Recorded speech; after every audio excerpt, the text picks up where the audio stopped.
Everybody. I guess we can probably get this show on the road. We were waiting for a minute, hoping that our benefactor and departmental friend, Larry Goodman, would be able to show up. He's supposed to come. Perhaps there is some technical challenges. Not everyone spends all day on Zoom, as many of us do. So yeah, this is our annual Goodman Symposium. This is an event that normally we would have in person, of course, like most things in life. That would be a presentation of all of the student research projects that have been supported in one way or another over the years by the funding from the generous gift that was made possible by the Goodman family. The fund itself is named after the late Claire Garber Goodman, Larry Goodman's late wife, who was herself an anthropologist and I'll plug as an archaeologist also prior to her death. In memory of her, then Larry Goodman established, who is himself was the Dartmouth alum back from 47. He endowed this fund in our department that is supposed to support all forms of anthropological inquiry that would provide a new basis for enhancing prospects of universal human coexistence, which is a lofty goal, but one that we strive to attain. The fund itself has supported so much different kinds of anthropological research, both for our students and our faculty and our postdocs over the years. It has really been a transformative resource because it provides this critical level of research support that funds travel and all scientific investigations and a whole range of other things for student projects that lead sometimes to honors theses and sometimes just to independent study projects or other kinds of experiential learning opportunities. One of the many things that makes, I think, our anthropology students' experiences here good, I hope.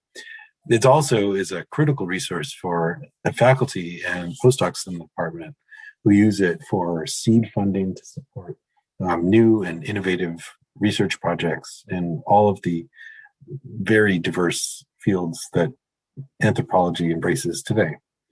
So normally what we would do is we would have a series of talks in person where students who had received Goodman support for either thesis or independent study projects could present the results of their research. Larry Goodman himself usually comes, sometimes with members of his family. I hear that he has just rejoined us. Welcome, Larry. It's so nice to see you. I hope you can hear us.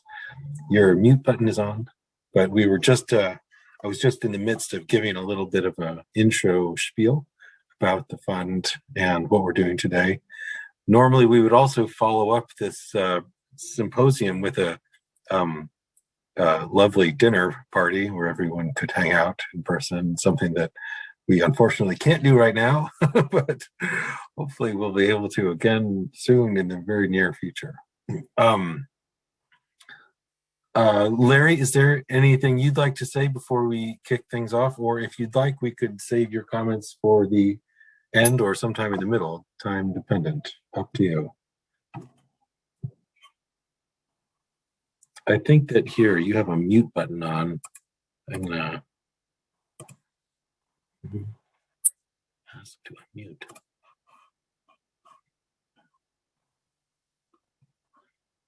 Okay.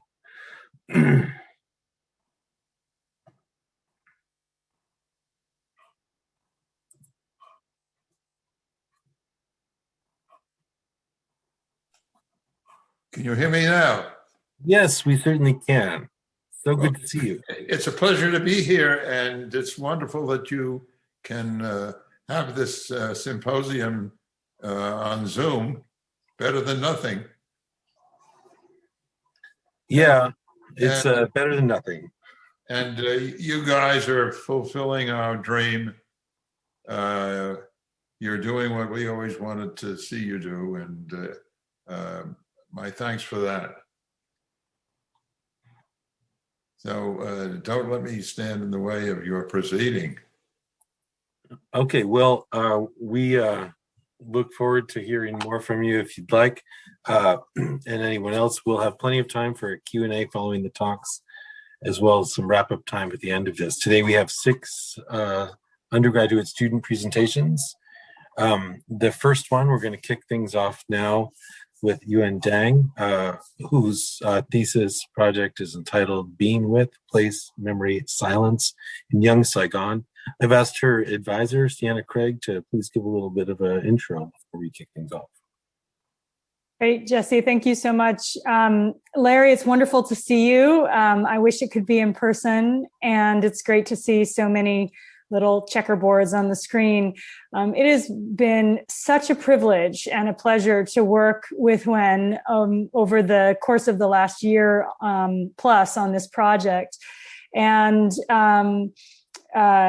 I try to steer away from hyperbole, but Wen has truly done exceptional work in these crazy circumstances that we've found ourselves in, but exceptional work regardless of these crazy circumstances. I think she has set a new kind of bar for me around what it means to do participatory research and to do citizen ethnography in the midst of a pandemic. I know that some of her interlocutors from Vietnam or connected to Vietnam are on this call, as well as others who have helped her with this project.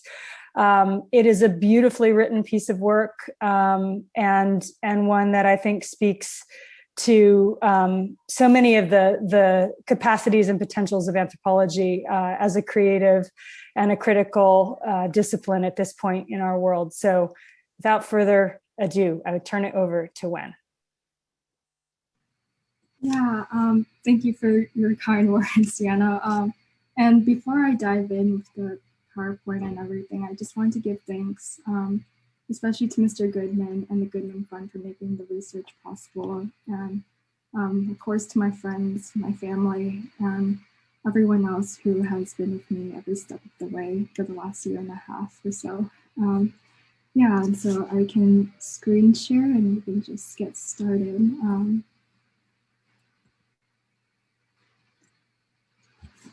And so, yeah, I came into, I came into this project thinking about questions of place, memory, and silence for Saigon's young adults today. And these are people around my age, and they are those most would say are part of Generation Z, but I think of this generation as one defined by the absence of war memories, people who have never experienced that, that past. And so that's what this project, who this project is for today too. And so a touchstone in this thesis is the notion of place memory that the anthropologist Paul Connerton articulated. And I focus more so on his description of memory's locus, or that point at which the places that are inconspicuously familiar to us carry through our ways of living and our work of creating in the present. Locus is every moment and place we have folded meaning into, that we walk with in our ongoing history. And so I found place memory to be important in terms of development and the vision and pace of development in Saigon and in cities across Vietnam in general. There's a particular vision of economic growth and widespread prosperity, a desire to move ahead and forget certain parts of the past in favor of the future. But even as much of the city seems focused on moving ahead, I found that quite a few of the young are turning towards or remembering the old, which I mean old places, old practices, and old people, to repair that relationship between the past and the present. And so this work came to be about the possibilities for the young to rewrite the history of the city and their own histories through certain places, the places they carry, and the possibilities for them to imagine and bring about alternative futures with and through them. And so in terms of field site, I took one place in the city as an opening into these questions and into different experiences lived by the young. The cafe apartment, which is this odd looking building that was built in the 1960s. And this building was built or sits in the middle of Saigon's financial center today in District 1. And for each of the individual units, or at least more than 30 of them, they've been turned into businesses and co-working spaces and art spaces. And I've just found that really interesting.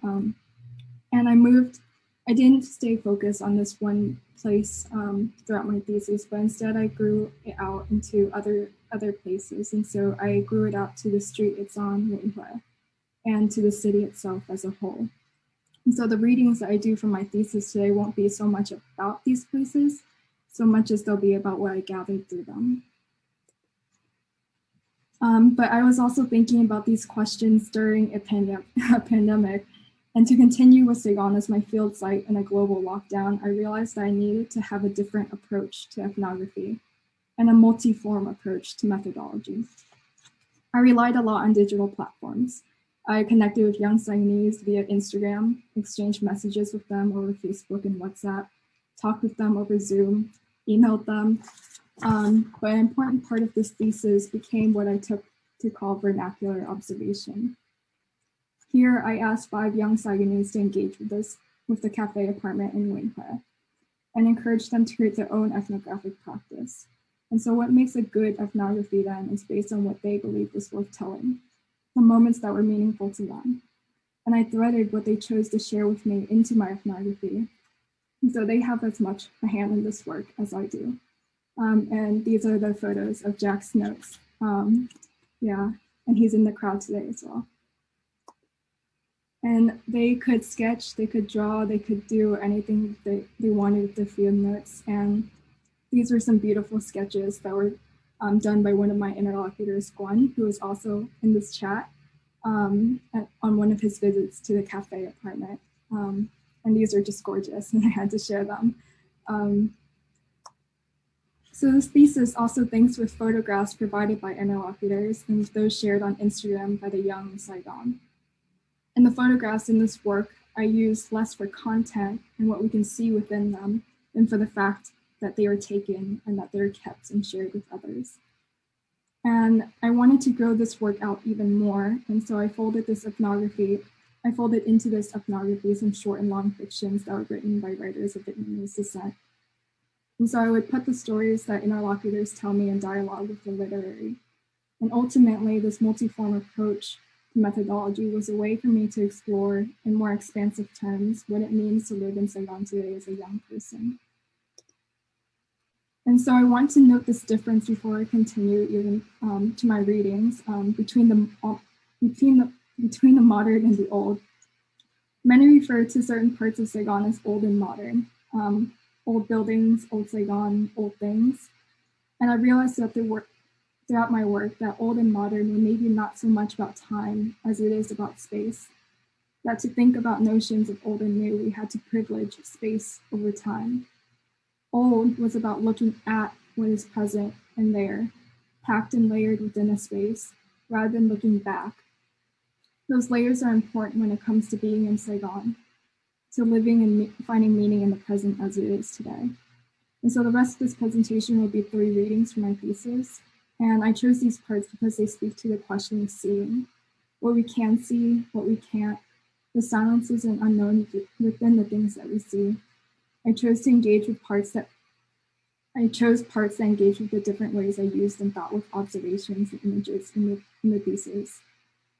The different forms of images and imaginings, while also attending to everything we can't know from them. And so I want to begin with the notion of old being beautiful, with some pieces I wrote through photographs that were posted on Instagram within an old apartment in Saigon. It isn't the cafe apartment, but an old building that I was led to through my interlocutors' field notes and interviews. And it's on the street called Ton Thap Dam. And so I'll start the readings with this. When I look for Ton Thap Dam on social media, countless images bring us to spaces of in-betweenness. Staircases, windows, window lattices, corridors, ledges, ladders, corners, doors, gaps in the walls. Each photograph taken is an instant of attention, an instant of seeing that other world just around the corner or through a gap in the wall, often from far away.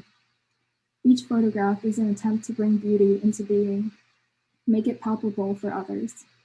It's as if these photographs are trying to recreate that moment of rapture, something pregnant, as Barthes would say, with personal meaning, and take us there too, arrest us in that brief moment. Not everything is shared, but with film photos captured like one, there are a few such moments. She stands in the dark, in the middle of a long alley. At the far end is a boy who squats to pet a dog, a German shepherd, perhaps.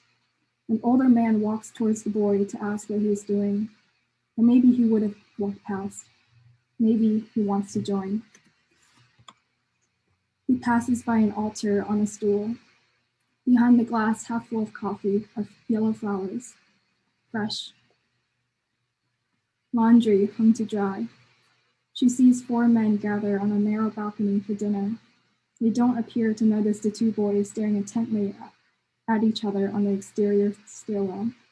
One is crouching, ready to leap at the other. Through the window, she sees a woman sitting on 3 stacked monoblocks, her eyes half lidded, swinging her left foot back and forth, I imagine. Slow life, the caption reads. Peering through thin rails and beyond the lip of the balcony, she sees a shirtless father sitting behind the boy, likely his son, peering over his shoulder. The father might have been urging his son to eat breakfast. We can't hear. There is no instruction here on how to see, no subject matter on which beauty hangs and in which we are supposed to map meaning. Yet the charge of beauty, what brings us more deeply into a memory affected by feeling, lies in the presence of others, visible or unseen. That kind of beauty lives in the old places where time is compressed, everything layered and packed like cave strata that holds a stacked evidence of dwelling, of histories. And so this next reading is from one of my interlocutors, Yang, who explored Wenpa on a late evening. Yang stops by Wenpa on a balmy early evening in January. She busies herself by walking up and down the boulevard, looking for nothing in particular. She stops to snap a photo here and there of pink tulips, the uniform sky, which is an orange canvas stretched between tower blocks. The sun had just slipped into the darkness when she slows down and joins a small crowd, beginning to surround an elderly woman who must have just arrived. Not there 1 minute ago, and grilling and selling, where she eats the next. Anticipation descends on the small spot. There's another middle-aged woman nearby who's spending that night, and perhaps many other nights, selling cotton candy. And a young man selling ice cream too. Kids with kites and balloons in hand are running back and forth between their parents and the vendors, all excited and stuff. It doesn't take Yang long before she pulls out her phone and takes multiple photos of the children and sellers, who are brief but sunlit centers of a young stranger's world. At a certain point, the dozens of photos she sends me of people stops being a heap of images and instead becomes a presence.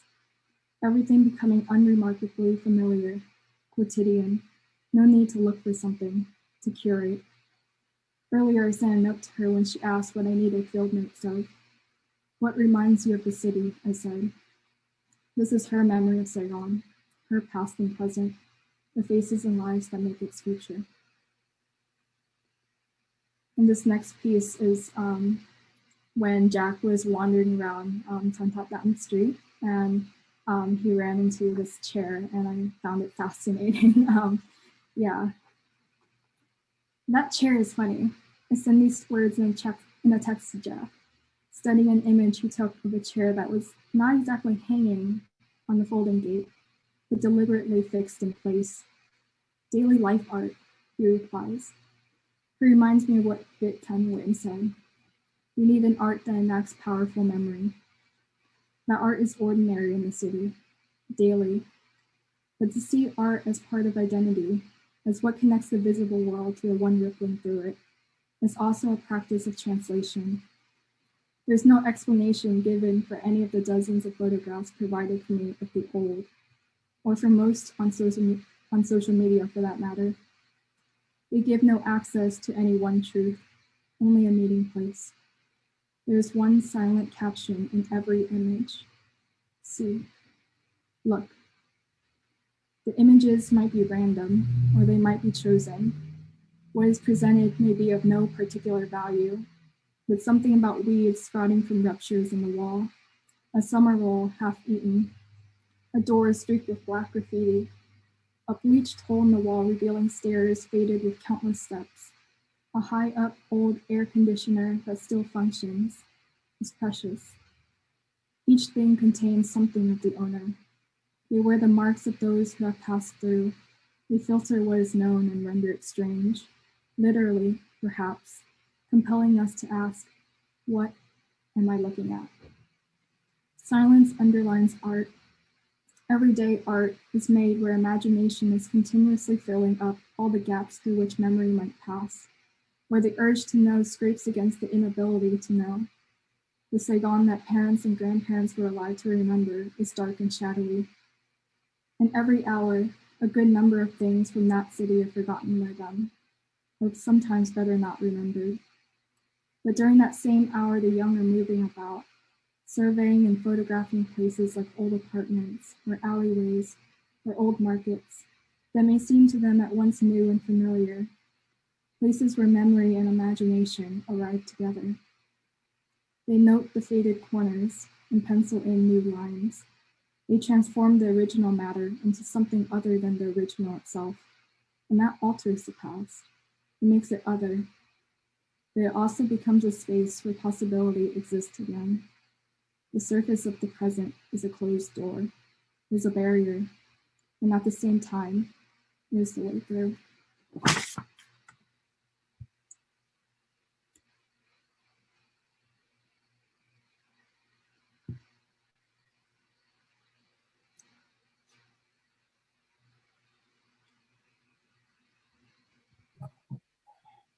Lots of both virtual and silent clapping. It's the same as thank you for that lovely presentation. Sound of one hand clapping all over the place.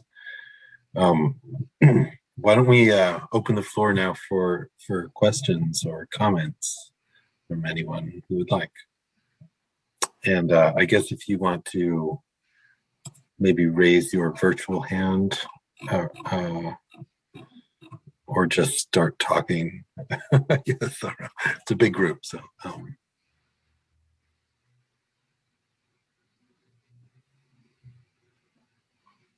I'm not sure if I'm supposed to call on people. Oh, yeah, sorry. It was taking a minute to show up. Sophia Koval, I think I saw you first. Hi, Wen. Thank you so much for sharing those excerpts. Since I met you, I've just been so blown away by how incredible of a writer and thinker you are. I think you did an incredible job.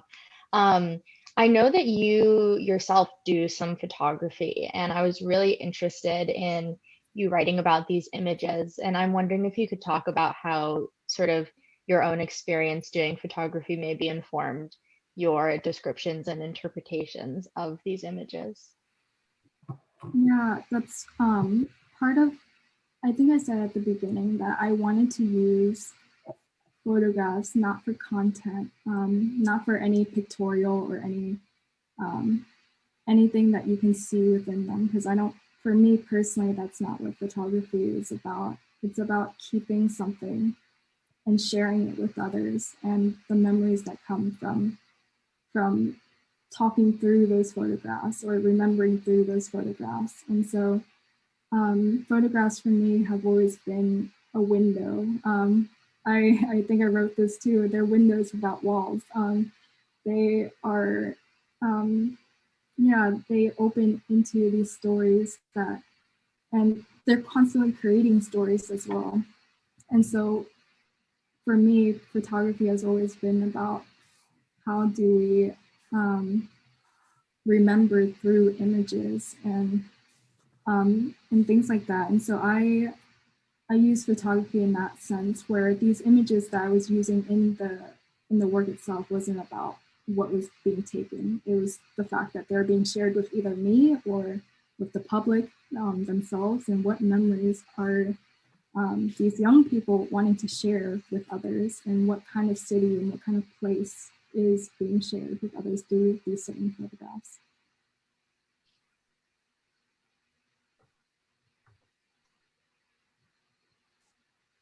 Laura, you have a question? Yeah, thank you. When it was so great to hear your parts of your thesis after listening to bits of it over the last year. You did a fantastic job, and I'm really looking forward to reading the whole thing. I just wanted to ask you, I know that this research was probably not what you expected before the pandemic about what it would look like.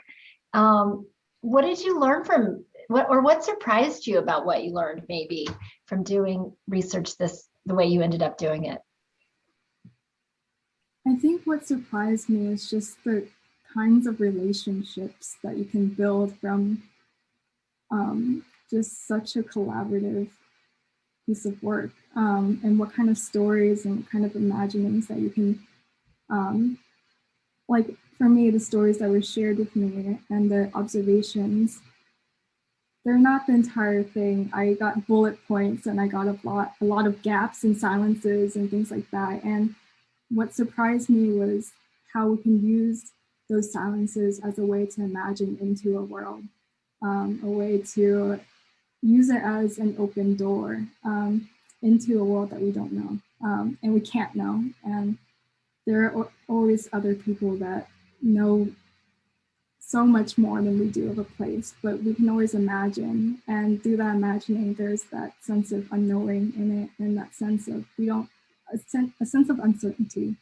But I think that creates that imagining through observations and stories, and realizing that there are silences within everything that is said. It can create other possibilities for the present that we live in. And I think that is what I was trying to do with all of these observations and this collaborative work and all of that. Yeah.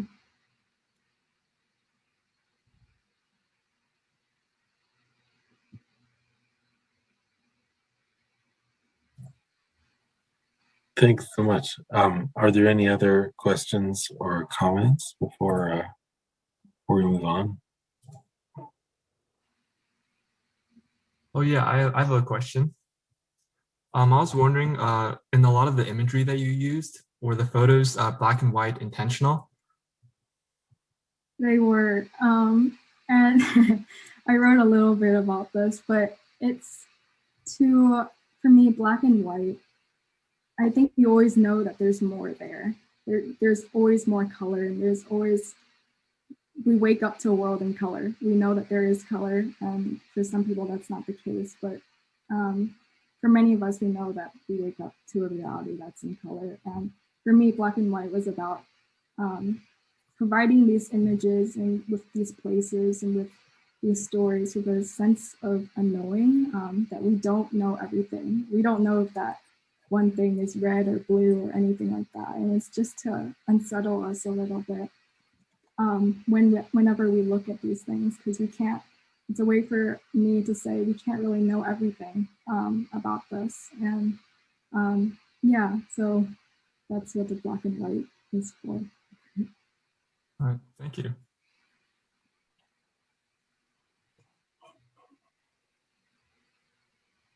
Okay, well, if there are no other questions, I guess we can move on. Although our next speaker, Jennifer Rhodes, Jenny, is she here? I feel like maybe she's not quite here yet. Anybody know? Yeah, oh, I see her. She's popped in. Okay, yeah. I guess she doesn't technically start till 1:15, so yeah. We'll just let her. Yeah, and I think she has some family members joining at 1:15 also. Yeah. So I was conscious of not wanting to start too early because of that fact. So I guess good job, Gwen. Woo, says Vincent. Maybe that's pronounced woo-hoo. I guess I can awkwardly fill the silence with mindless conversation. I'm good at that too, if you want me to help you. Yeah. Well, I could ask Gwen a question while we wait briefly, which is sort of building off of Laura's. You had to learn a lot under unusual circumstances and figure out how to work with a whole range of mediums that were your chosen medium, but also, related to staying in place as you explored place from afar. I know you're not immediately planning on going to Vietnam, although I know you would like to at some point in the not so distant future. And I'm wondering if you could propel yourself there. This may not be a fair question, but if you could propel yourself there, how might you wander the streets of this thesis, perhaps with some of the people that you've met virtually? What might that be like for you? Where does that land? I think Saigon, what I learned about it is that you can begin anywhere. And I think there's so many beginnings into the city, and there's so many beginnings to any place in general.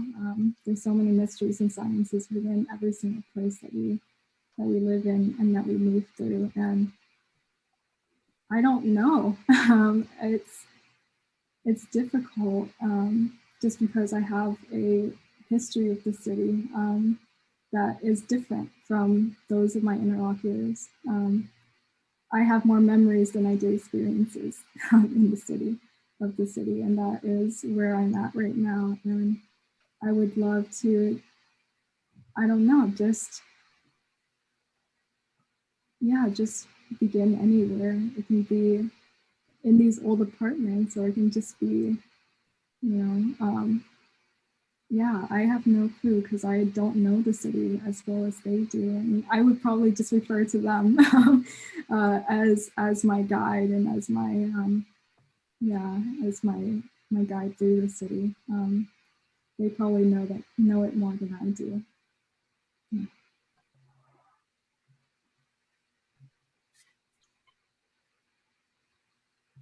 Great, thank you, Lynn. There are many comments in the chat for anyone who wants to take a look. All effusive in their congratulations and praise on an excellent thesis and a nice presentation as well. I guess we can probably now get ready to move on. Jenny, you ready to go? I thought I saw you here. Oh, yes, there you are. All right, cool. Yeah, of course. Okay, so why don't we get going then and introduce our next presentation by Jennifer Rhodes, the title California and Wildfires. I'll ask her advisor, Laura Ogden, to maybe introduce her with a few words first. Laura? Thank you, Jesse. It's really been an honor to work with Jenny over the last 3 terms on her senior capstone project.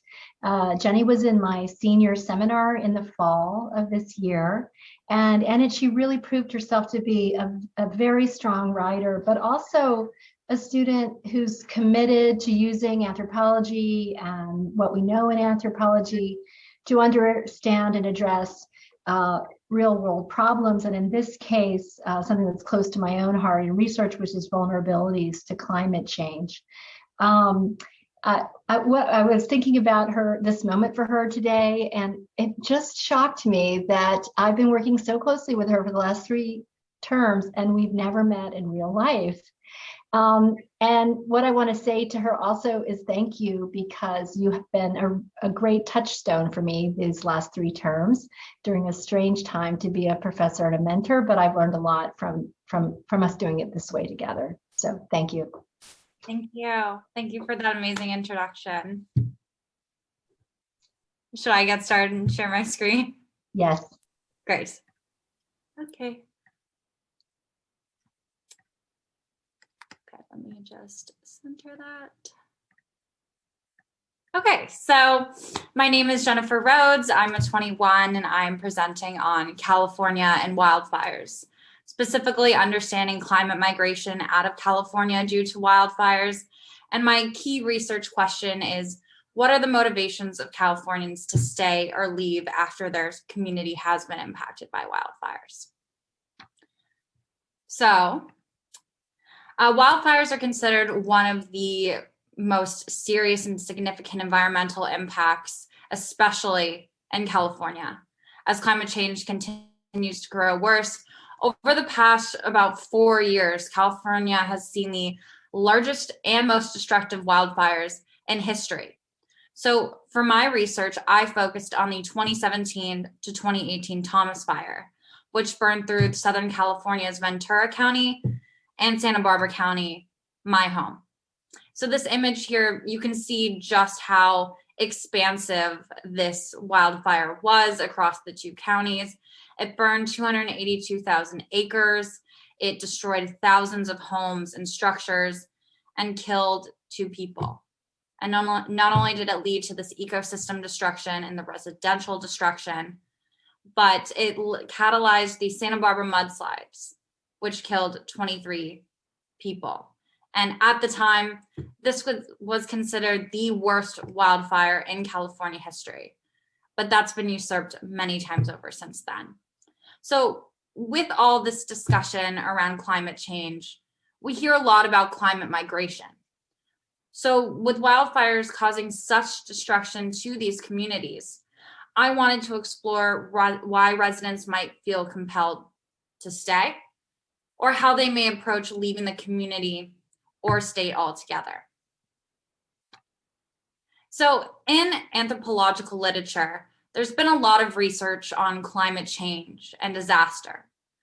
Some of this research focuses on how what affects people's needs to migrate, and some focuses on the metrics of vulnerability and resilience. So to start, I looked at background literature on forced migration versus migration as an adaptation. Forced migration in literature is seen as a negative thing. It's seen as a failure of a society or an individual to adapt to changes in the climate. It shows the impact of a disaster and illustrates someone's vulnerability or their lack of resistance or resilience. Yet, on the other hand, migration as an adaptation is seen as a positive thing. It's seen as a way to benefit from the effects of climate change. It's seen as a way that you can diversify your income or build resilience in a time where your livelihood is threatened. So to understand vulnerability, we can look at this figure here on the left. Vulnerability is classified in the case of wildfires as half your wildfire hazard potential and half your adaptive capacity, which includes socioeconomic status, language, education, and demographics. So on the figure on the right here in figure A, we can see that Santa Barbara and Ventura County, circled on the bottom left-hand side in red, have the highest wildfire hazard potential in the country. Yet in figure B, we can see that they only have a medium level of vulnerability. And as I'll explore in this my research, this is due to the fact that there's a stark difference in vulnerability between the higher income residents and the lower income residents of Santa Barbara and Ventura County. So for my research, I interviewed key experts who work in fire planning and mitigation. These consisted of 4 groups of professionals: real estate agents, insurance specialists, government officials, and relief workers. I used 15-minute open-ended, semi-structured interviews to talk to them about how fire impacts their work, how they've seen the community impacted by the Thomas Fire, and how and what constituents and community members have voiced to them of their concerns after the Thomas Fire hit.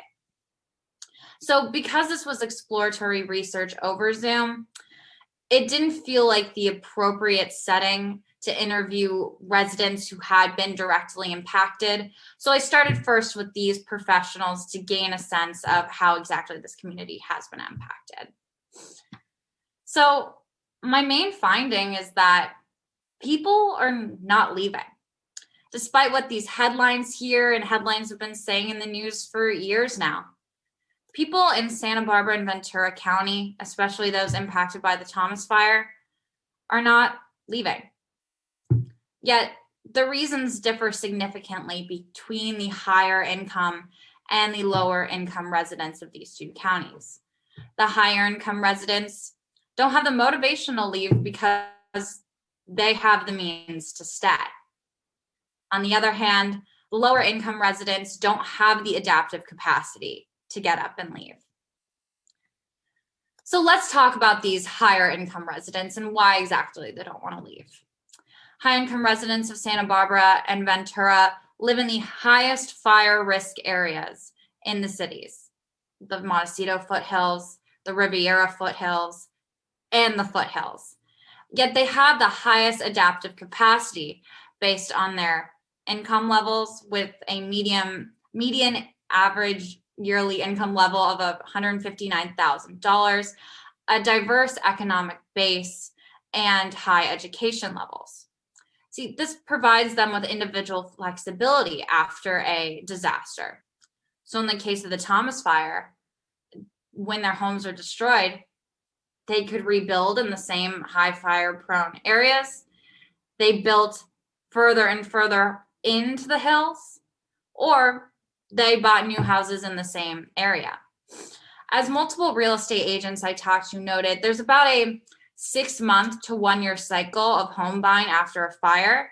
And once that 1-year mark hits, the home market in these high fire risk areas boom once again. And now in 2021, the real estate market in these areas are the highest they've ever been.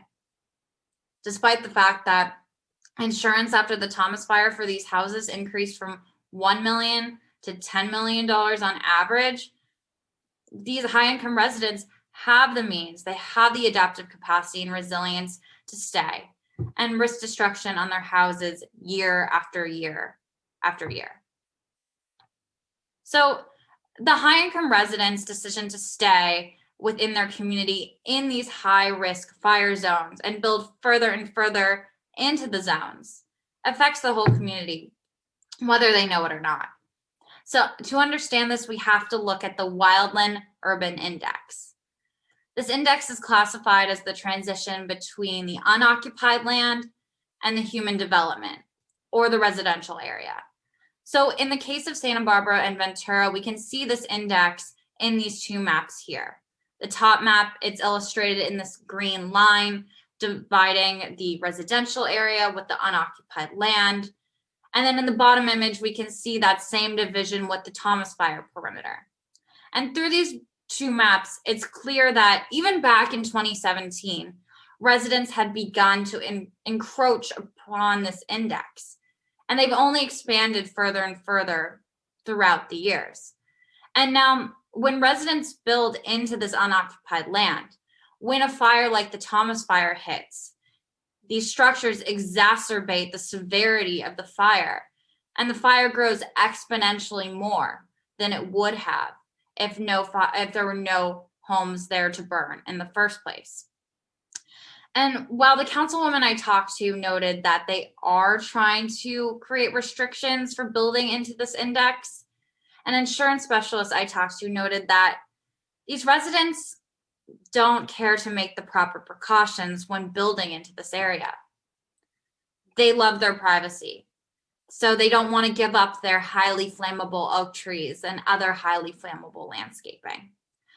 An insurance specialist also noted that they don't want to build the fire-resistant homes necessary to live in these areas because of the additional expenses. So, as a result of the expansion farther and farther into the hills and the unoccupied land, the lower income residents with an average yearly income of about $53,000 per year, as well as the undocumented residents, they're suffering. So as fires have progressively gotten worse in the hills, they've expanded farther and farther down inland. And the inland community in Santa Barbara and Ventura is where the lower income and undocumented residents reside. And in these two counties, this is where it's very highly compacted. So if a fire like the Thomas Fire caught wind in the inland community, it could easily decimate the whole community. To make matters worse for these residents, many don't speak English. Most only speak Spanish. And so in the case of the Thomas Fire, when the police came to tell them to evacuate, they didn't understand what was happening. And then when the evacuation notices were posted on the television and the radio, they were only posted in English. It wasn't until 2 days after they were published in English that they were translated to Spanish.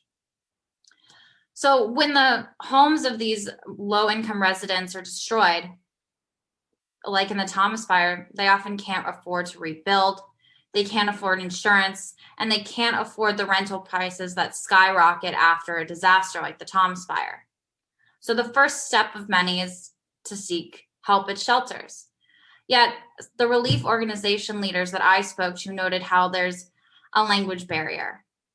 And that prevents many of the low-income residents who only speak Spanish from seeking help in the first place. And so the councilwoman I talked to did note that a few low-income families do migrate, but they migrate to the neighboring towns where they have relatives. Yet most low-income residents in Santa Barbara live in a household with their extended family. So when their houses burn down, they have nowhere to go and very little help. For the undocumented, matters can be even worse. They're scared to seek help for the fear of being deported. They don't know how to access help through FEMA, and they can't go to work due to the debris and the destruction across the towns and the freeways. And as a result, many end up homeless. Between 2017 and 2018 in Ventura and Santa Barbara County, homelessness increased 13%, the highest it had in decades.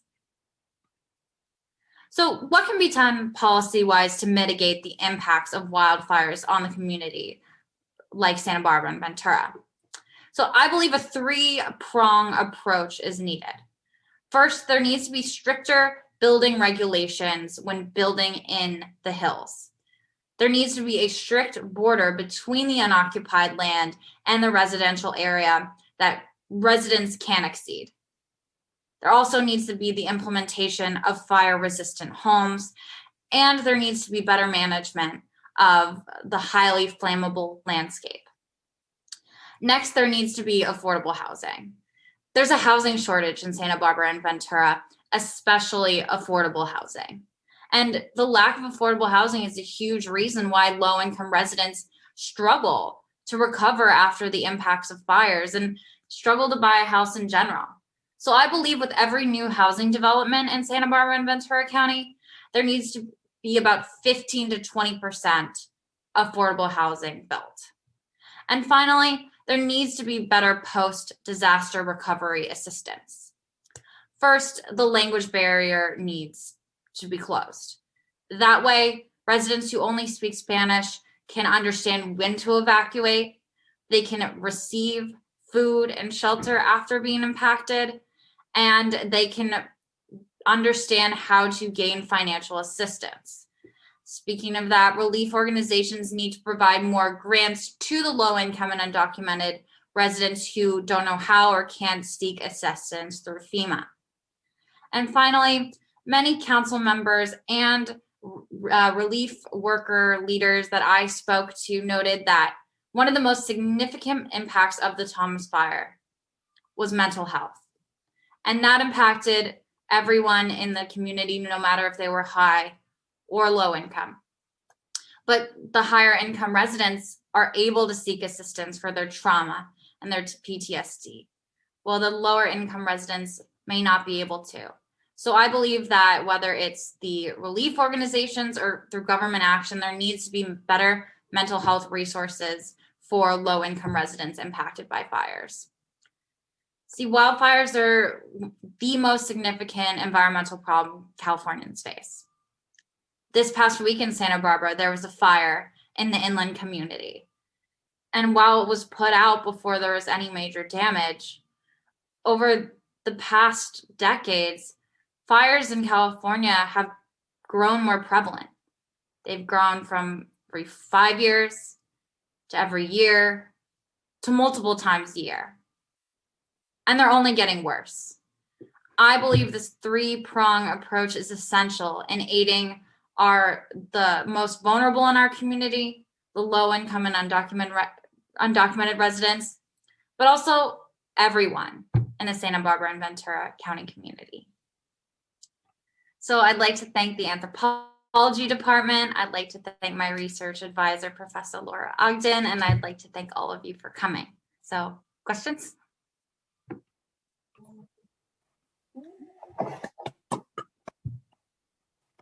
Wish we had a soundtrack of laughter we could play, of clapping and cheers. Thank you, Jenny, for that great presentation. There's some enthusiastic comments in the chat. Why don't we open up the floor to any questions or comments?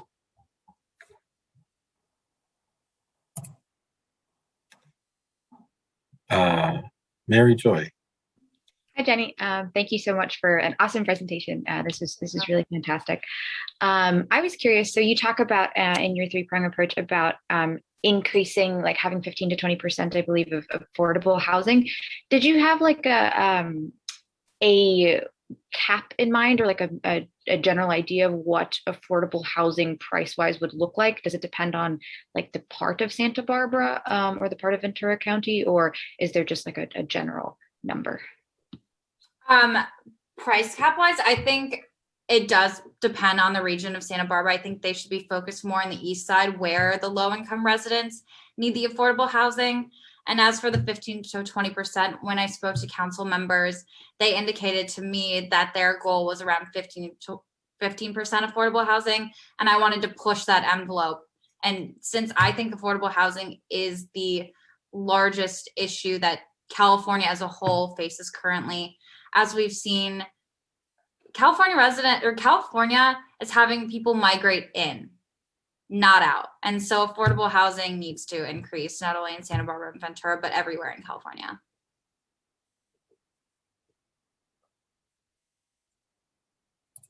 Thanks so much.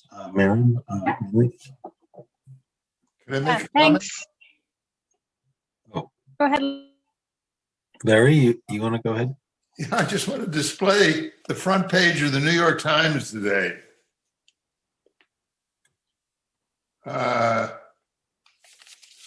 It's devoted to the acceleration of heat and the problem with water, which is totally appropriate to this recent presentation. California is getting hotter and getting less water, which of course contributes to the fires. So I really appreciate that presentation. Also, on a personal basis, I have a daughter who lives in Sebastopol, near Santa Rosa, and the fires came within 12 miles of her home. And she lives with a camper that she can hop into to evacuate. That's the real life story in parts of California. Is she going to move? No way. She loves it there. So that's just the anecdote. Thank you for the presentation. Thank you. Jennifer, can I ask a question really fast? Of course.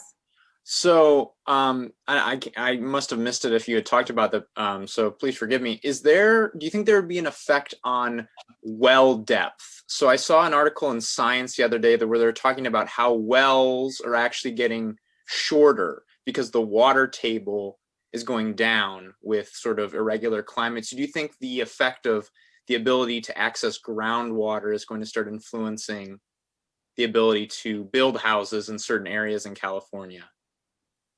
I think it could, definitely. I haven't done much research into groundwater extraction and the water tables, but I think that's definitely a possibility with water access, especially as temperatures rise within California.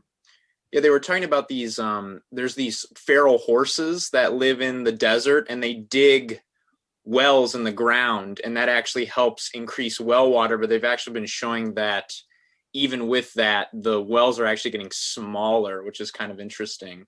So it'd be interesting to see how that affects people's ability to build houses in certain areas if they don't have access to water. Thank you. Definitely. Thanks, Luke. Maren, back to you. Yeah, sure. Thanks, Jennifer. That was really interesting. And as Larry said, so important, this kind of research. So great to see it happening in anthropology. One thing you mentioned really stuck with me, which was that even though the wealthy people who are rebuilding, they don't want to adopt kind of fire protective building practices or materials because of the extra cost, if I understood you correctly. And it got me, yeah, go ahead. It just got me thinking about, so you talked a lot about kind of the financial aspect of this, which is super important, obviously. But I also thinking about the kind of how people, I wondered if you reflected at all or heard your interlocutors speak at all about kind of how people think about risk and think about living in an area that is getting repeatedly hit. If there's some kind of sense of, well, it already happened, so it's not going to happen again, or if there's some kind of thinking around that might be part of people's willingness to stay, even those people who have resources to go, their desire to stay in areas that are vulnerable to wildfires. Yeah, almost everyone I talked to, no matter what professional industry they were in, noted about how residents, especially in these higher fire-prone areas, are very aware of the risk. Their houses have been impacted, if not destroyed, but they want to keep living there for the benefits of living in Santa Barbara and Ventura. And a real estate agent told me that she was about to sell to someone who was right before the Thomas Fire hit.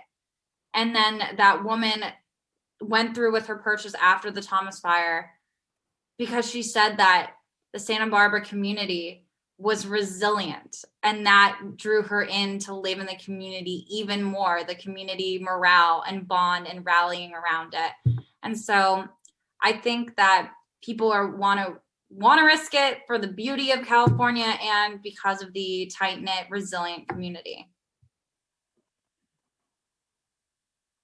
Thanks. And Jamie Powell. Yeah, thanks for your presentation and your research. I'm really interested in hearing a little bit more about your decision to interview key experts rather than residents, and how that, you kind of grappled with a really difficult decision that I imagine you knew would limit what you'd be able to achieve through your research. I thought that was really thoughtful and took a lot of empathy. So I congratulate you on that. But I would like to hear more about, some of the questions that you may have grappled with in doing so.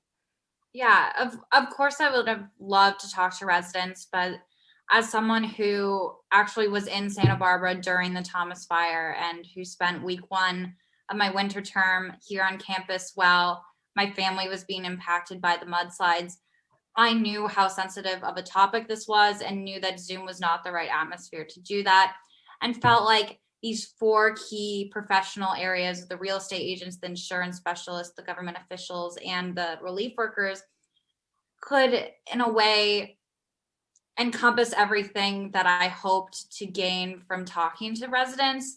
the real estate agents and the insurance specialists could provide to me the financial knowledge, and understanding of why people want to move or why they want to come through the real estate market perspective. And then the government officials or relief workers really have on the ground perspective of talking to constituents, talking to residents about their concerns and how they can recover from wildfires. And hopefully moving forward with this project, I can eventually talk to residents as it may be in a more in-person setting as restrictions are lifted, and maybe even talking to more federal government officials. But I think at the time that I was conducting these interviews, steering away from talking to residents was probably the best decision in totality. And I feel like I got so much information out of the officials I did speak to that I feel really good about my findings and hope to develop them even further.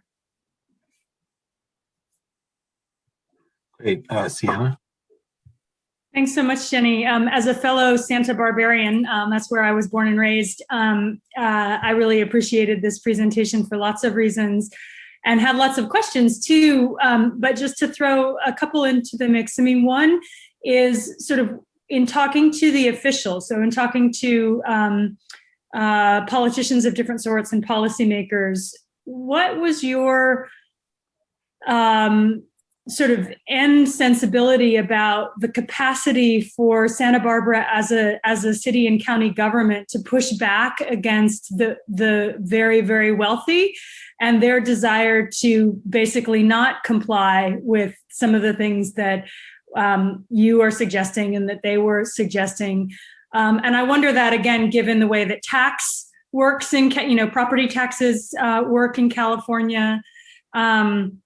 And the second question has to do with this dual disaster that was the mudslides as well as the fire, and relating to Luke's question about water, sort of to what extent in your interviews with people about the fire did water continue to come up or not?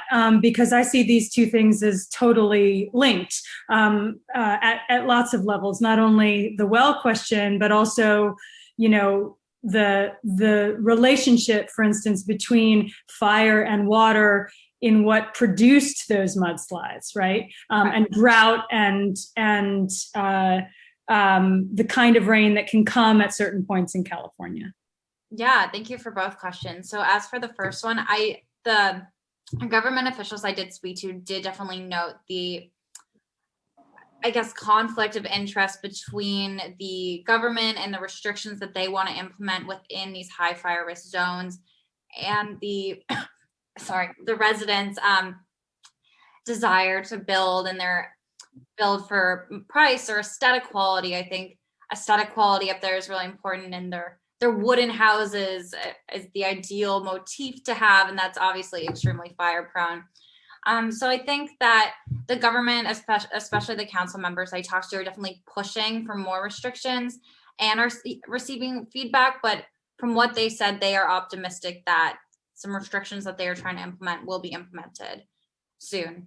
And then as for water, actually, in none of my interviews did anyone bring up an issue of water. I think some may have mentioned how a drought could have been a deterrent for people moving there, since Santa Barbara and Ventura had such an extreme drought for so long. But no one mentioned water access or drought specifically as a major factor in moving out or in of the city. All right, great. Well, thank you for that excellent presentation, Jenny, and for all the lively conversation. I just got to also point out that this, I didn't know this, Laura, that you guys have not met in person. That is another crazy COVID story of this era in which we find ourselves. So good job, everyone, on making that happen in spite of that huge obstacle. When we move on to our next speaker now, Cecilia Morin, talking about a more directly COVID-related project on mental health in Central Maine called the Meandering Roads of Care. Elizabeth Carpenter-Song, her advisor, is going to give a little introduction. Elizabeth? Thanks so much, Jesse. And it's such a pleasure to have the opportunity to introduce Cecilia. I've worked closely with Cecilia for the last 3 years. We first met in the spring of 2018 in psychological anthropology, and we've had so many opportunities to interact and exchange ideas throughout your time at Dartmouth, Cecilia. And I think one thing that I've been struck by in my time of working with Cecilia is just that she is always striving to dig deeper, always striving to read more and to question her own assumptions.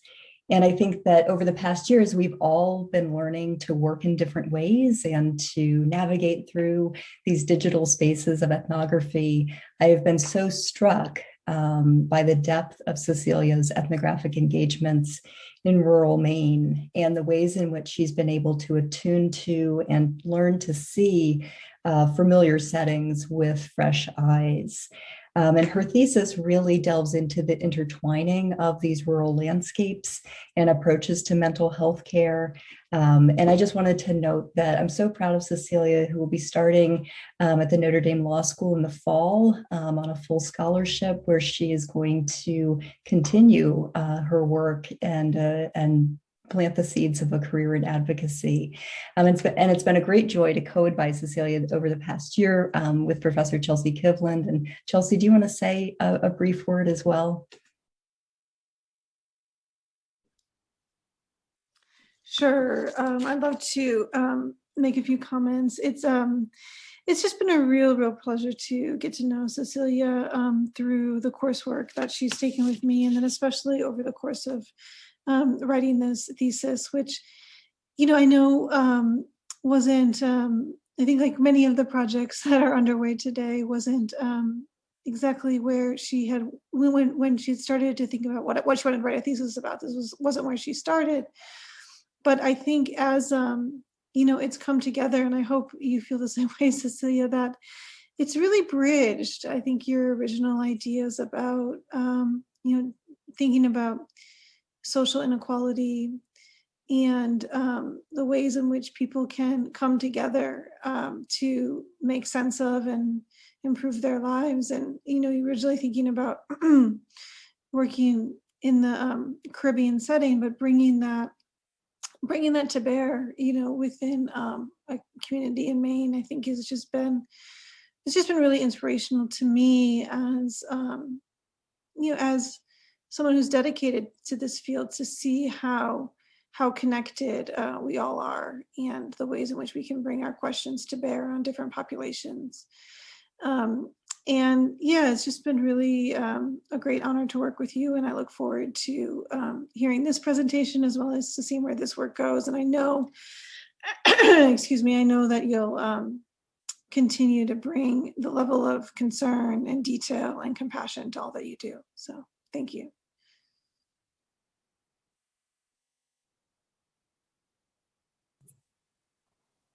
All right, well, Cecilia, why don't we hand it over to you for the Thank you, Professor Carpenter-Song and Professor Kivland, for your kind words. I'm just going to share my slides. Okay.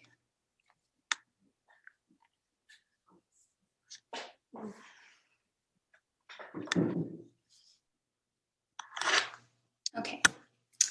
Good afternoon, and thank you for giving me the opportunity to present my honors thesis. Though I lack the time in this presentation for an exhaustive list of acknowledgements, I must formally thank the mental health providers and organizations involved in this research. I also thank my thesis advisors, the Department of Anthropology, and the Committee for the Protection of Human Subjects at Dartmouth College. I extend a general thanks to my immediate and extended family for cultivating my intellectual curiosity and for shaping me into the person I am today.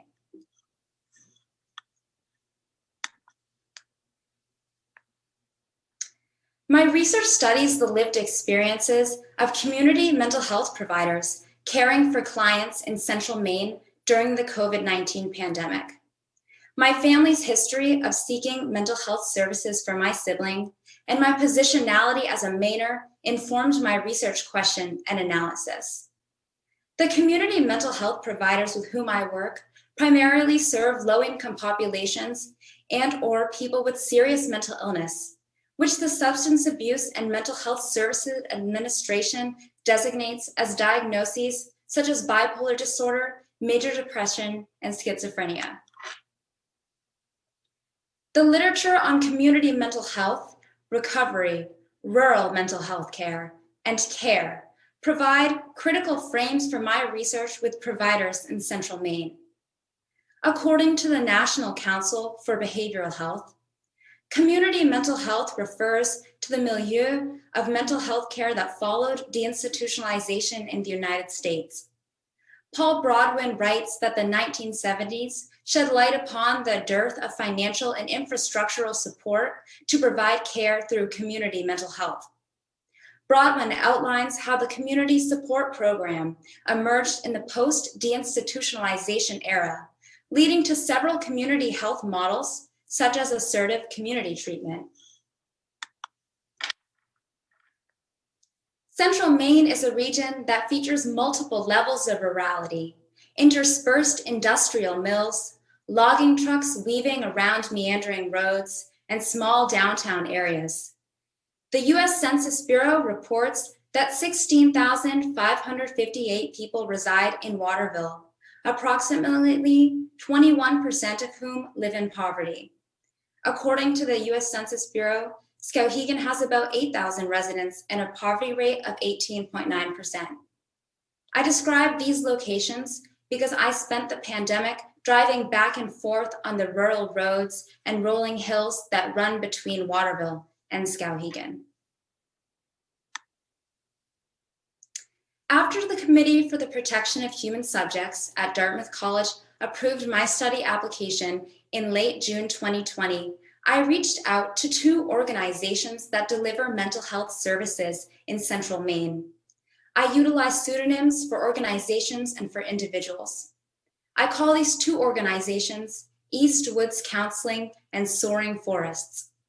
East Woods Counseling focuses specifically on mental health care, and Soaring Forests offers mental health services as one of its many community empowerment initiatives. Organizational stakeholders helped me recruit participants. Given the social distancing guidelines and Dartmouth's research limitations associated with COVID-19, I invited participants to meet with me via a phone call or a video call. During the period from mid-July to early September 2020, I met with 10 mental health providers for 2 rounds of interviews. Between December 2020 and January 2021, I carried out a 3rd round of follow-up interviews with 6 providers.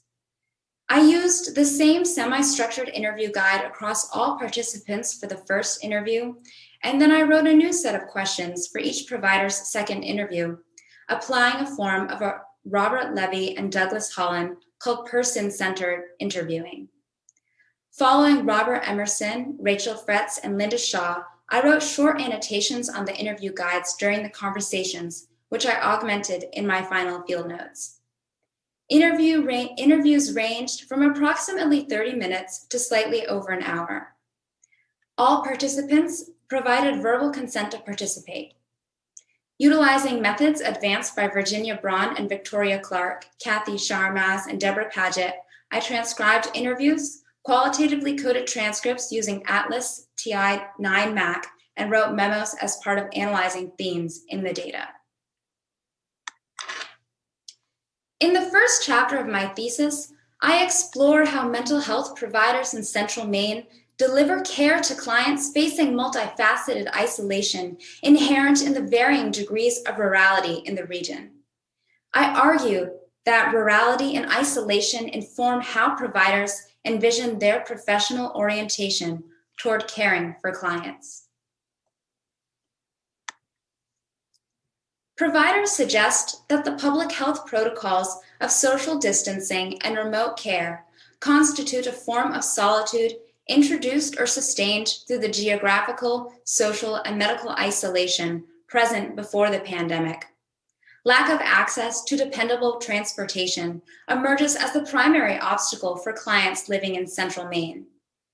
Transportation issues may stem from erratic public transportation or no access to a vehicle. Before the pandemic, case managers often provided transportation to the many clients facing these obstacles. Providers observed that some clients began to reconnect with social and familial networks to obtain transportation once case managers could not coordinate this resource in the pandemic. In central Maine, social isolation can exist at the level of the individual, the family, and/or the community. Social isolation, a familiar taste to clients prior to the pandemic, accumulates a kind of nuance in the age of social distancing and remote care. Providers note varying perceptions of family interactions and reconnections during the pandemic, depending on the age group of clients and the focal point of the services. Individuals may also experience isolation when surrounded by the family unit.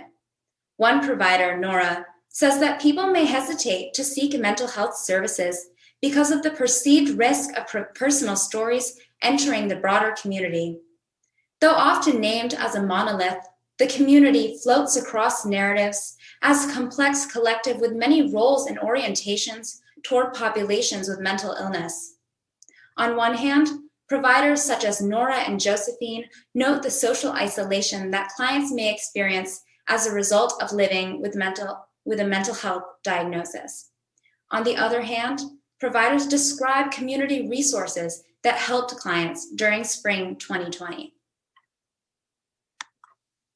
The medical component of isolation also relates to the geographic obstacle of transportation. Consistent with other facets of isolation, distance to medical services was a challenge prior to the pandemic. Rurality, an inadequate workforce, and inconsistent public transportation services are examples of hurdles to engaging in healthcare. Isolation also emerges from the loss of the face-to-face communication with the switch to telehealth.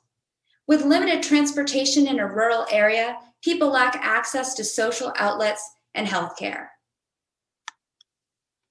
In the second chapter, I show how providers use telehealth to examine their pre-pandemic ideals of mental health care and how they pursue these standards with remote services that dissolve the tangibility of trust that exists during the in-person encounter.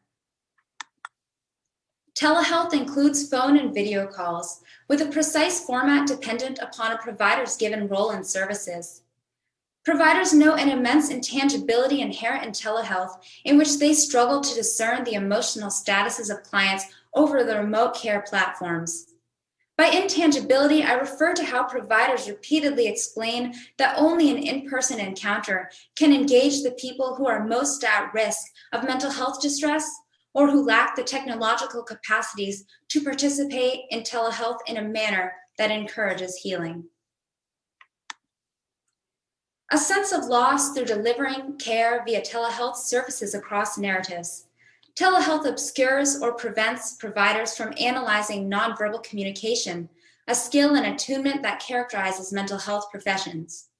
Furthermore, Nora suggests that telehealth renders a form of blindness in providers by inhibiting visual appraisal of clients. Rebecca shows how telehealth can conceal poor mental health status and a breakdown of daily practices such as hygiene regimens that an in-person visit can illuminate. Additionally, the tone of clients' voices and the content of their words may be unrepresentative of their underlying feelings when speaking over telehealth. Providers identify and explain which aspects of their professional roles they find imperative by describing what telehealth removes from the care experience. Discussing telehealth with providers shows the important role that nonverbal communication plays in forming connections with new clients and in sustaining constructive care that encourages positive mental health change. Clients in Central Maine may lack the internet access or the electronic devices to participate in mental health care. Driving to see clients removes the technological and transportation challenges associated with rural Maine. Additionally, the surrounding socio-familial context may also deter clients from focusing on their telehealth appointments or from feeling comfortable enough to speak about their mental health. Overall, telehealth prevents providers from delivering care in the ways that they envision as being integral to their professions in the social and geographic settings of isolation.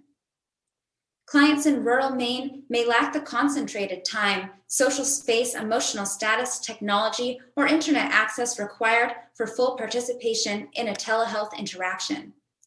Given all these complexities of mental health care, providers suggest that the major benefit of telehealth is its existence. When providers consider the drawbacks of telehealth, they share the aspects of their professions that they view the most important for caring for people with mental illness in Central Maine. Though some providers cite advantageous components of telehealth, the consensus is that in-person mental health care remains paramount to serving Central Maine populations. In the third chapter, I explore how the pandemic context specifically invites and urges providers to express their personal and professional mindsets toward their work. When providers discuss the changes in mental health care associated with the pandemic, they describe their personhood in connection with their professional values. Josephine's statement that "we have to care" encompasses all the providers involved in this research. Narratives show that mental health providers in Central Maine strive for constructive care in their communities by working to improve the mental, physical, and socioeconomic aspects of health in clients. The majority of providers involved in my research, regardless of specific professional role, adopt a mobile approach to care for people living in varying degrees of rurality.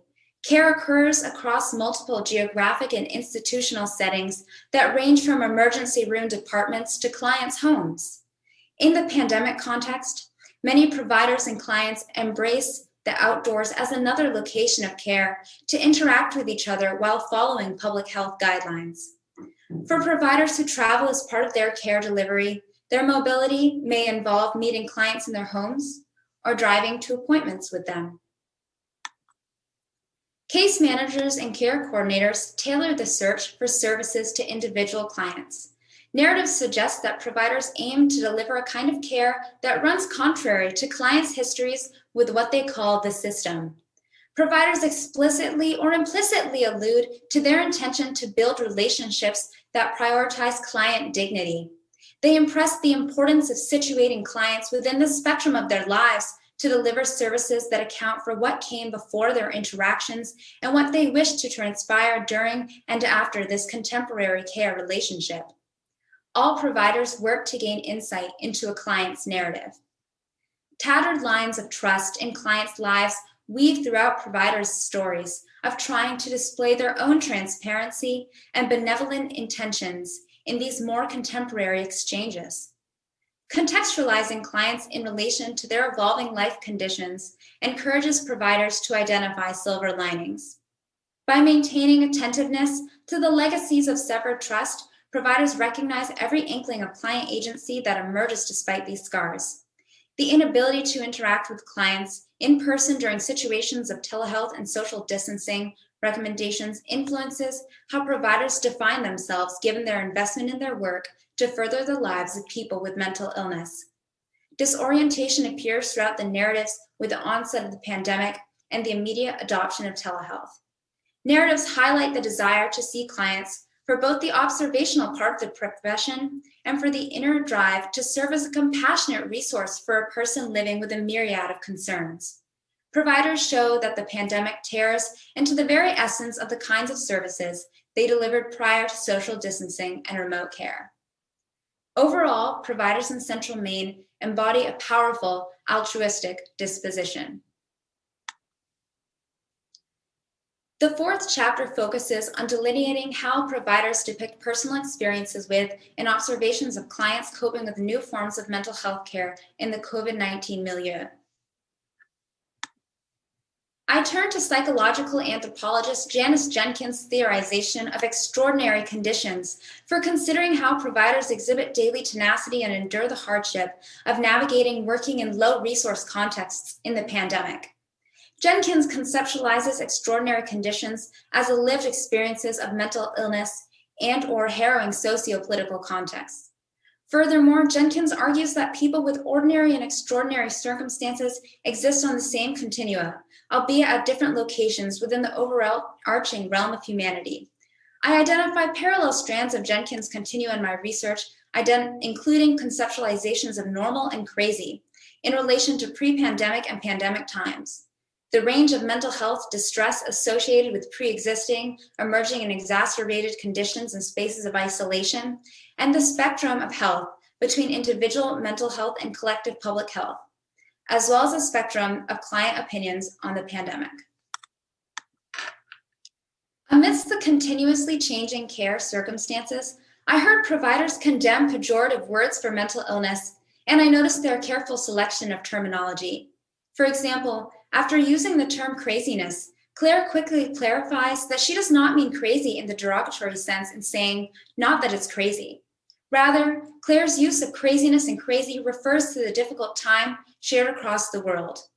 Byron Good argues that a given community's semantic network reveals broader sociocultural situations through the invocation of states of sickness. Drawing upon Good, in the context of Central Maine, mental health providers, the notion of crazy signifies a semantic network for characterizing the unpredictability of the pandemic and the associated different demands of their professions.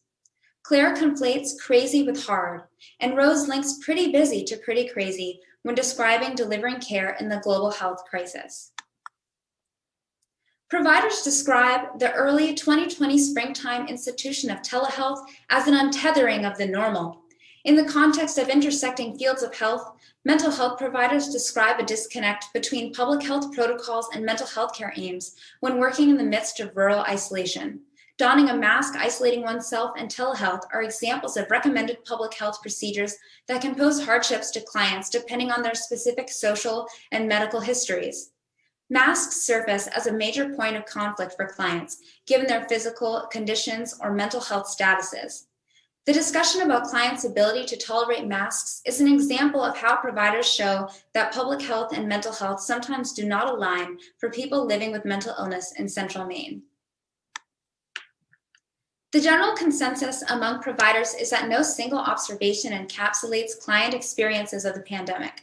Acceptance, skepticism, and terror are examples of client views surrounding living in the era of COVID-19.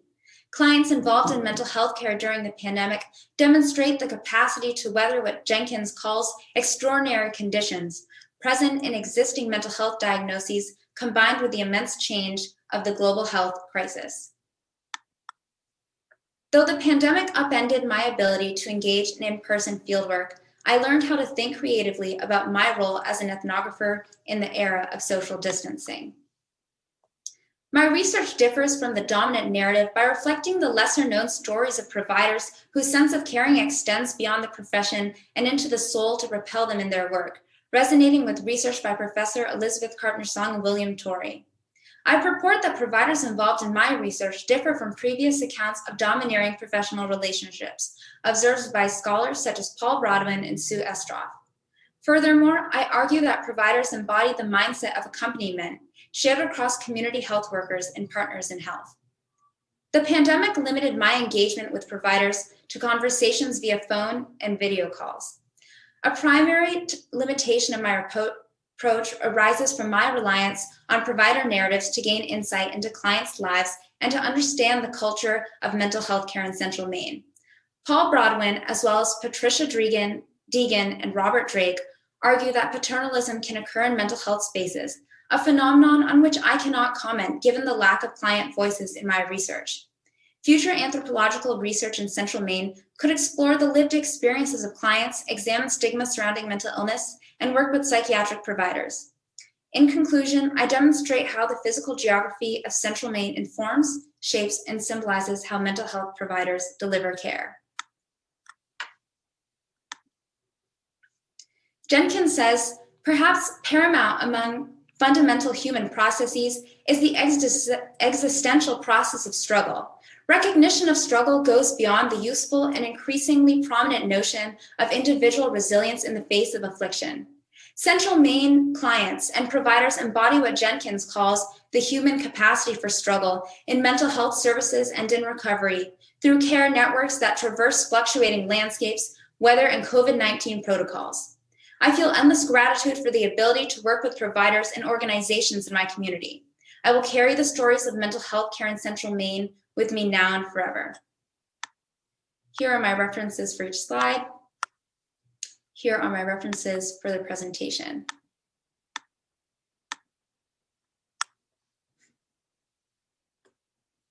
And now I welcome any questions.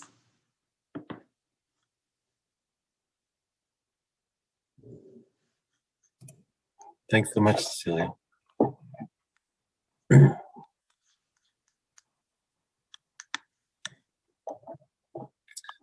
always wish we had clapping. Looks like, is that a hand raised from, I can't tell. Oh yeah, all right. No, that's a clapping sign. All right, are there any questions or comments from the audience?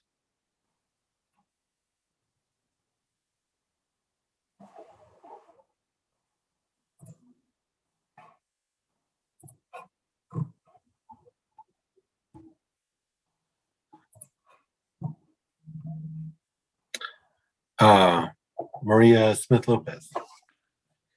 Hi, Cecilia. Great job. Very awesome to hear everything that you worked over this past year on. So kind of in that vein, it would be really great if you could talk about what was one of the most surprising things you learned while doing this work. Thank you, Maria. I would say one of the most surprising things was actually the remote ethnography format and the methods, because when I was talking to my advisors at the beginning last summer, we had talked about what it would be like to do this ethnography remotely. And I was just really astounded by the ways that I felt that I could nurture rapport and met with providers in these ways over phone calls or video calls. And I really felt like there was this immense sense of connection that we shared. And I think that part of that came from the fact that we were all in Maine, we were all living in this time together, and that we kind of, our orientations are to listen to others and be interested in other people's stories and listening. But I think that that was one of the major things that surprised me, was just that immense connection that we were able to foster even through this remote format. Yeah, very impressive undertaking to do all that by Zoom.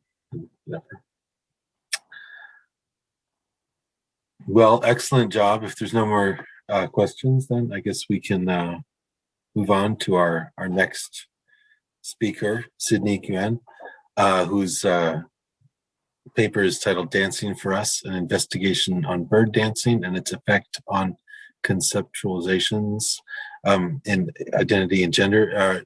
She actually is another co-advised project from with both Chelsea Kivland and Jamie Powell from the Hood Museum advising this project. So I think they're both going to say a couple words. Chelsea, you want to kick us off?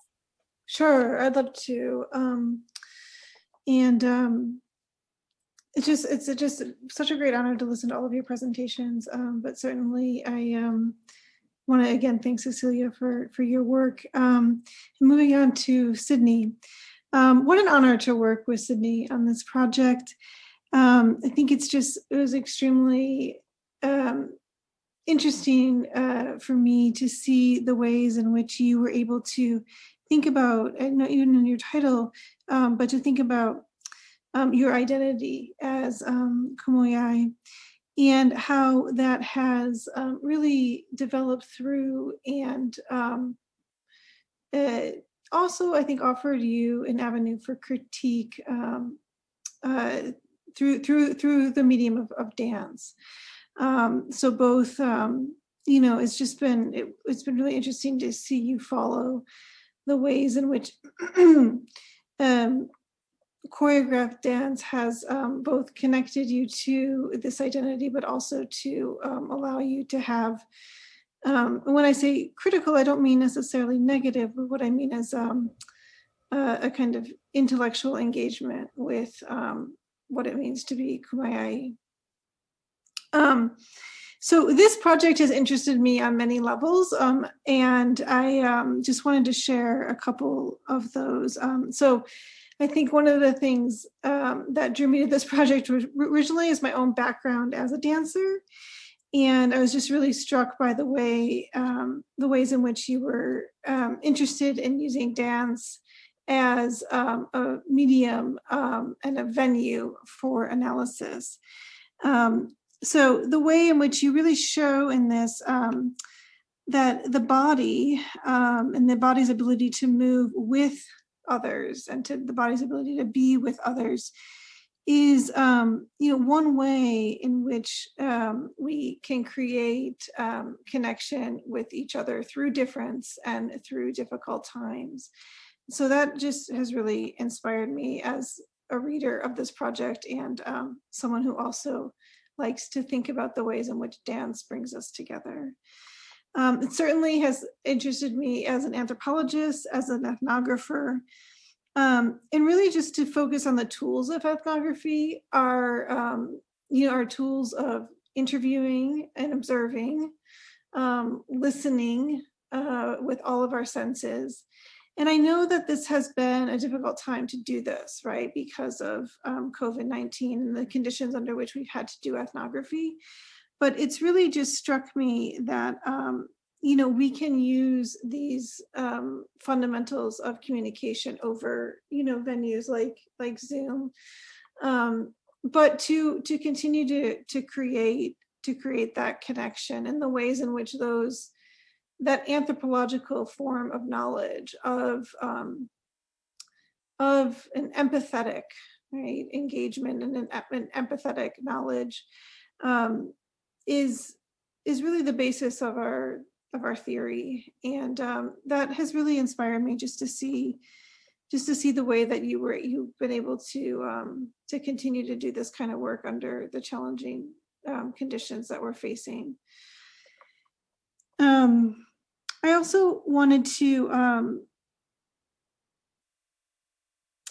I think even related to that too, one of the things that struck me as I was just reading through things again is how, Cindy, in the work that, you're able to establish connections with people in some ways that you're already connected to, right? That you have tribal membership with, but at the same time, there are social distances of having moved away, of having, no longer living in the community, etc. But the ways in which you were able to use your past connections, but also just a real openness, I think, within the interview process to create connections and to learn from others, to learn what matters to them, right? And how you can work together to build on a positive future collectively. So I was really inspired by that and rereading your work. And then I would just finally say, as a human, this project really interested me because it connected to what inspires us to reach out and be with each other through collective movement and collected minds, to create community across difference as tribal members, like yourself, move in and out of the community. And, I'd love to hear you also reflect more on that. But just really, this is a project that I really enjoyed working on, and I'd just love to hear more about. And Jamie, I'll let you say a few words. Yeah, so I just, I think Sydney has clearly put in, like all of the students here today, so much work.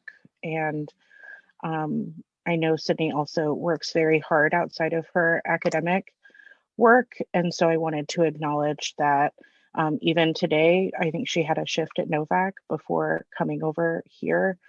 And so I'm always impressed, and as I've served as a professor, but also an intern supervisor for Sydney, I'm just impressed with the caliber of her work and her dedication to being present within our academic and professional spaces. Sydney's research really draws on decolonial theory and methods and complicates our understanding of bird singing and dancing to demonstrate how this practice exists outside of culture or ceremony alone, but also serves as a space for nation building and for healing. And she's really grappling with the myriad entanglements that constitute this practice in a way that only someone in her position could do. And so I'm really looking forward to hearing her talk about it. So with that, I'll pass it over to her. Hi everyone. I'm going to jump right into it and start sharing my presentation.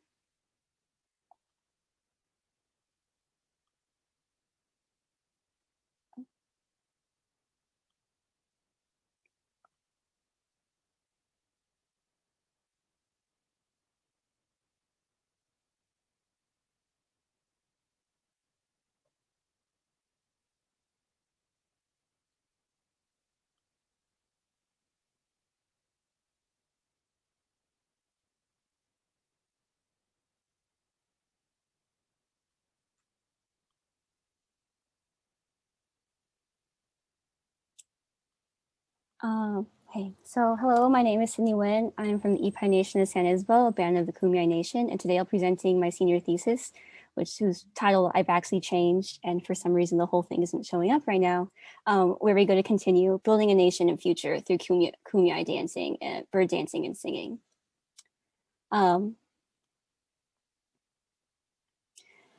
This is a culmination of years worth of research, and it looks to assess what Kumeyaay Karuk, or bird song and dance ceremonies and practices, mean to us as a nation.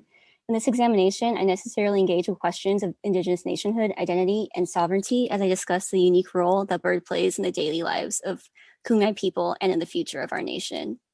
My research questions center on exactly what bird dancing and singing means to us, how it affects how we see ourselves and our conceptualizations of nationhood, taking into account our unique experience with settler colonialism, and how bird looks to facilitate nation building and strengthen tribal sovereignty.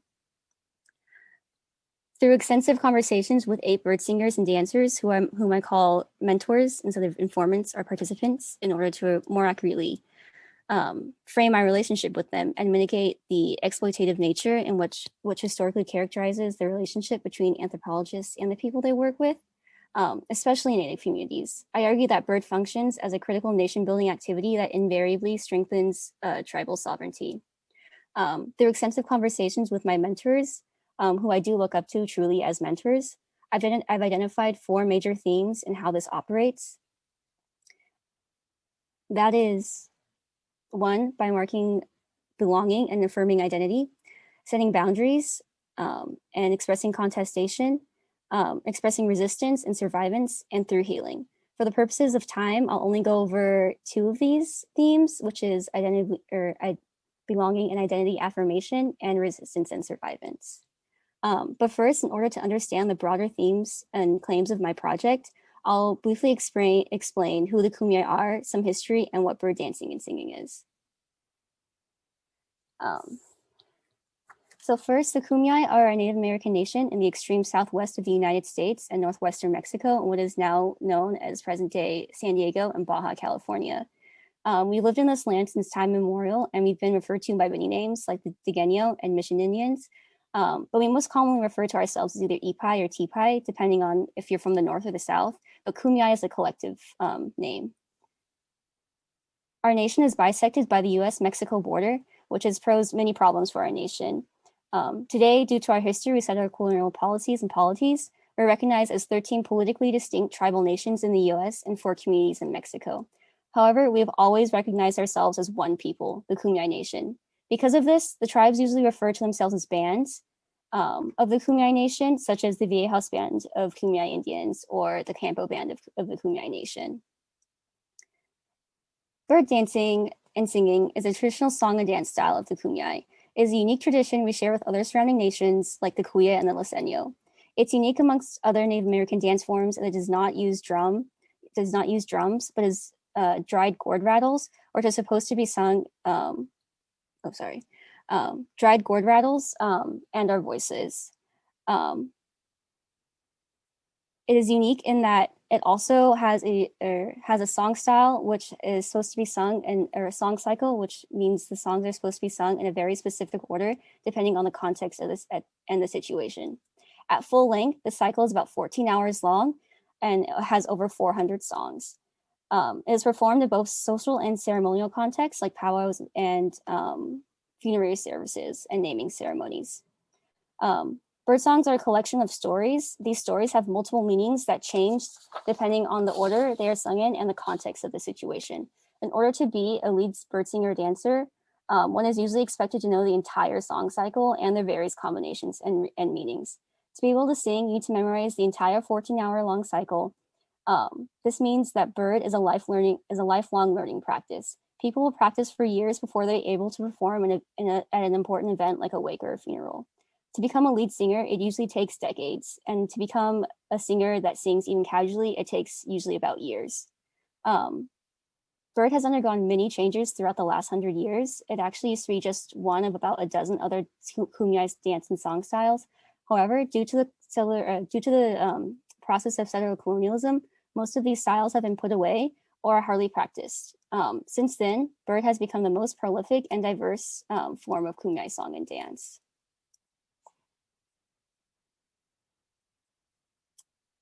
Jumping into some of the history necessary in order to understand the broader themes of my project. The Kumeyaay have lived in this region since time immemorial, occupying nearly every eco niche in Southern California and developing intimate relationships with their environments. The Spanish were the first to make contact with the Kumeyaay in 1542, who were already aware of their presence due to their Spanish expeditions in the east. The first Spanish missions were established in about 1769, marking the beginning of the Spanish missionization period. The primary purpose of the mission system was to establish a strong Spanish presence in the region, take advantage of native labor, and eliminate indigenous people as part of and their culture as part of the settler colonial project. In most cases, Kumeyaay were forced to live at the missions and forced to perform labor as slaves. People were often captured and could be punished for trying to escape or caught practicing traditional life ways. One tribal elder here recalls the Crying Rock, where Spanish conquistadors would kill many Kumeyaay children.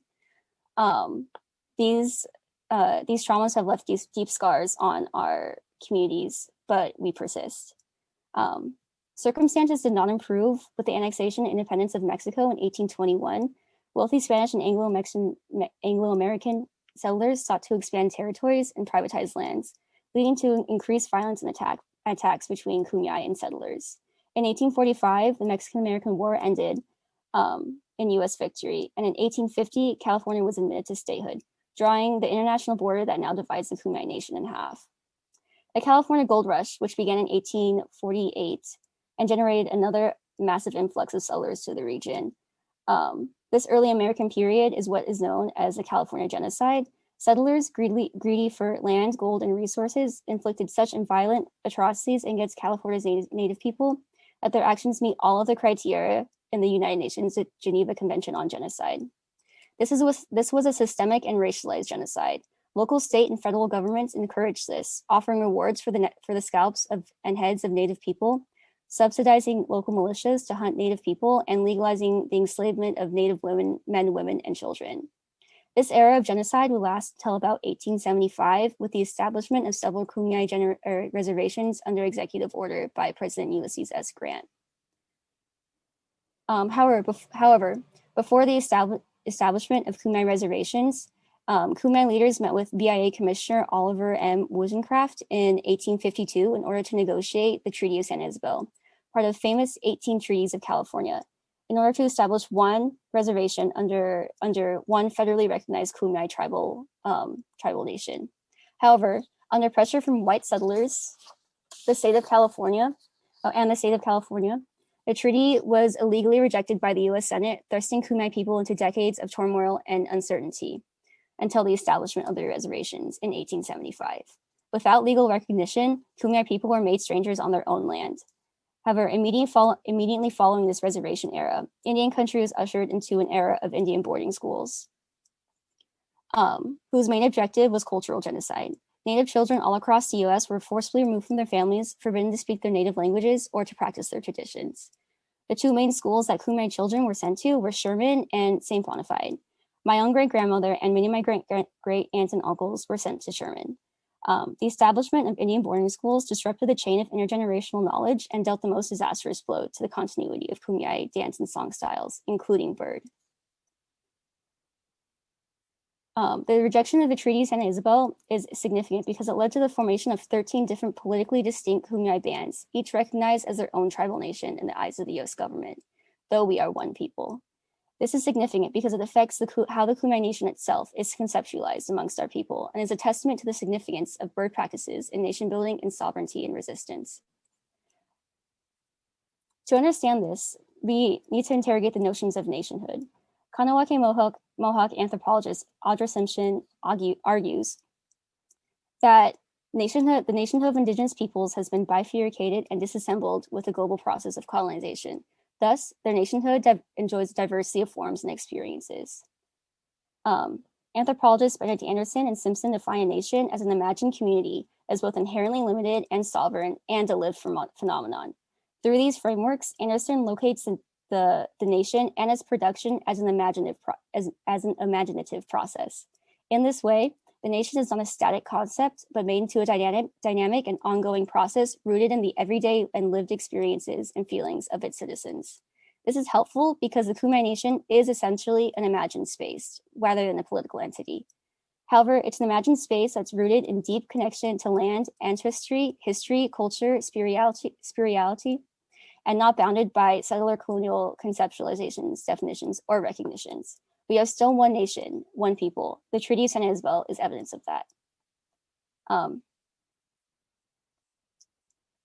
These concepts are critical to understanding bird ceremonies and practices as a powerful modem of Kumeyaay nation building and as an expression of sovereignty and resistance. For many Kumeyaay people, bird signifies the most hyper-accessible and hyper-visible way to connect with Kumeyaay culture and community. And now we're going to the themes, first of which is belonging and affirmation. As Bobo says, the bird songs are a bridge for our community, for everyone to get together and share something in common. This bridge transcends spatial, temporal, and political borders, building relationships across and between Kumeyaay diaspora and our non-human relatives, by building connections with the spirits around us and our ancestors. In this way, bird represents a central community building activity. Whether it be a funeral or wake or a social gathering, bird brings people together and allows them to feel supported by others because it is an inherently social activity. You cannot do bird with just one person. Through bird, Kumeyaay people are never alone. This is particularly important because it exemplifies the ways in which bird can be used to strengthen community and facilitate nation building that is not predicated on settler colonial constructs like blood quantum and citizenship. Instead, through these practice-based senses of belonging, people are able to situate their place in the nation through these practices. It is an emphasis on creating relationships and building community across spatial, temporal, and political borders. In this way, bird emerges as a critical nation-building practice for Kumeyaay people. Through its continued practice and participation, Kumeyaay people solidify, strengthen, contest, and expand the confines of the imagined political community by helping build a community and marking belonging and strengthening and affirming notions of Kumeyaay identity.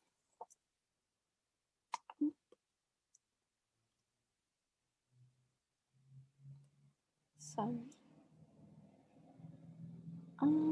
Okay, oops, there we go. And here I have a quote that I feel is significant from Bernice Paipa, the chairwoman of my tribe. When I asked her how she felt about what she loved about bird dancing, she said, "I think it is a sense of belonging and a sense of love and a sense of hope and just strength itself. When I bird dance, that is who I am. That is where I come from." The last thing I will touch on for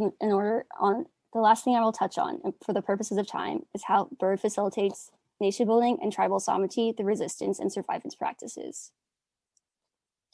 Survivance is a term coined by a prominent Chippewa scholar, Charles Visnier, who defines it as an active sense of presence over absence, deracination, oblivion, and oblivion. Survivance is a continuation of stories.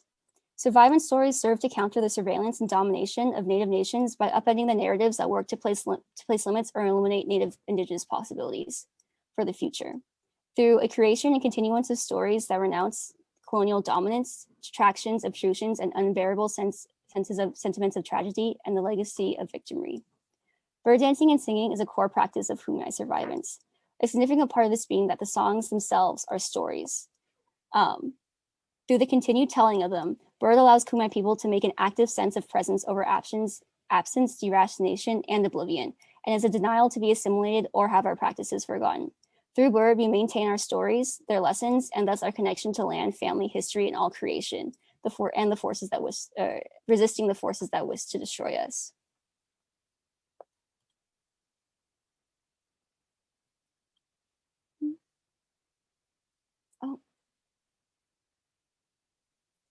In addition, it's profoundly powerful in that it contributes to decolonization and resists settler colonialism's logic of elimination. Settler colonialism is a term used to refer to the land-centered project which aims to eradicate and or assimilate the Indigenous population in order to claim, appropriate, and take control of Indigenous land and resources. It is guided by the logic of elimination, which premises that settler colonialism is not motivated by race or religion, but by access to territory. Above all, settler colonialism works to deny future possibilities for Native people. It does this through a myriad of ways, one of them being a mediation on Native identity and representation. Native people are only recognized for how closely they adhere to these settler colonial standards and imaginations of indigeneity. Any deviation from these fabricated conceptualizations is seen as a disintegration of Native culture, identity, and community, jeopardizing Indigenous claims to sovereignty and land.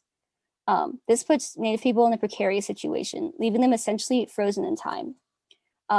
Native people are neither able to express themselves freely or fully, nor are they allowed to embrace the cultural change that is inevitable and inherent to any human culture. However, in my ruminations with this notion and in tandem with my thoughts and experiences with Bird, I felt like this notion wasn't exactly right. While the semantics of words like change and evolution do employ a sense of newness, rebirth, advancement, and growth, it also carries with it the heavy burdens inherent to change and evolution, Change can be tumultuous, chaotic, confusing, and even violent. I came to the conclusion that what settler colonialism really does is hinders Native people's ability to create, to continually and unabashedly engage in the act of creation. This notion I felt was vital to understanding Bird, singing, and dancing as an act of Kumeyaay resistance and survivance. This is because Bird, in its very essence and all aspects, is about creation. Bird is used to retell the Kumeyaay creation story. Singers can create new meanings and stories by switching the order of the bird songs and giving them a new context. This gives them immense creative capabilities. Like Raul says here, you're really telling a story with these songs, using the songs themselves. It's like a painting. Singers can create new meaning. Through this, singers can create new meaning and stories. The purpose and function of Bird in and of itself is to bring people together and to build bridges across time and space. It concerns itself with creating a space in which people can build new connections. Students with teachers, peers with peers, families and friends with the deceased, and the deceased with the afterlife. In addition, it connects people with land, history, power, ancestors, and all other creation. In Bird, it allows us the capacity to continue to create, to evolve, and to change. Through this, we not only resist settler colonialism, but enact decolonialism and build a Kumeyaay nation through community building and resistance. In this way, we defy the logic of elimination. Through Bird, we focus on the future, and in that, we ensure it.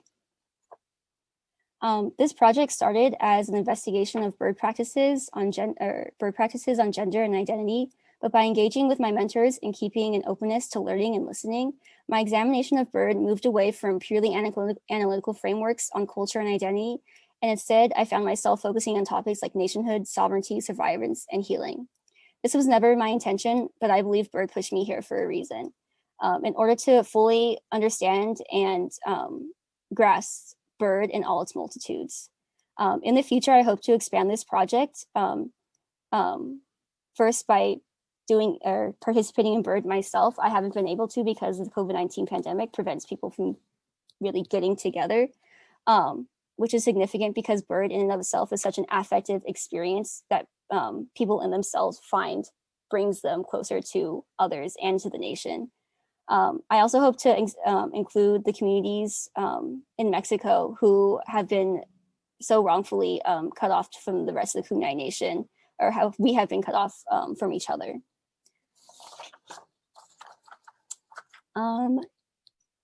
Here's my works cited, and any comments or questions?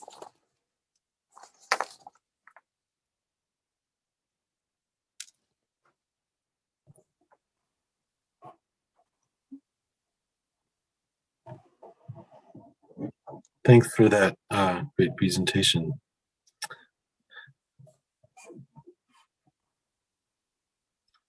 Do we have any questions or comments?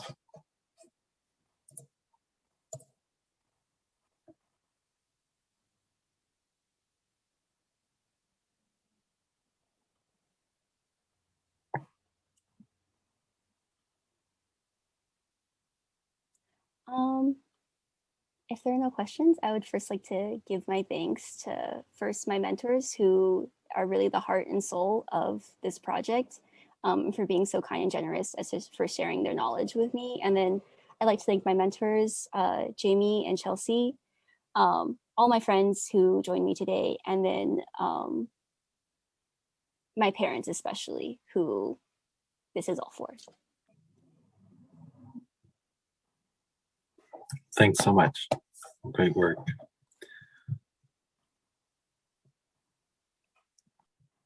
We have one question before we have a minute here before we have to move on. Maggie. Hi, Sid. Great job. I was wondering if you would talk a little bit about how, I know this is a project that was very personal to you, and I was just wondering if you would talk a little bit about how you think that influenced your process, and just what it was like doing such a big process or project on something so personal. I mean, it was definitely an emotional roller coaster.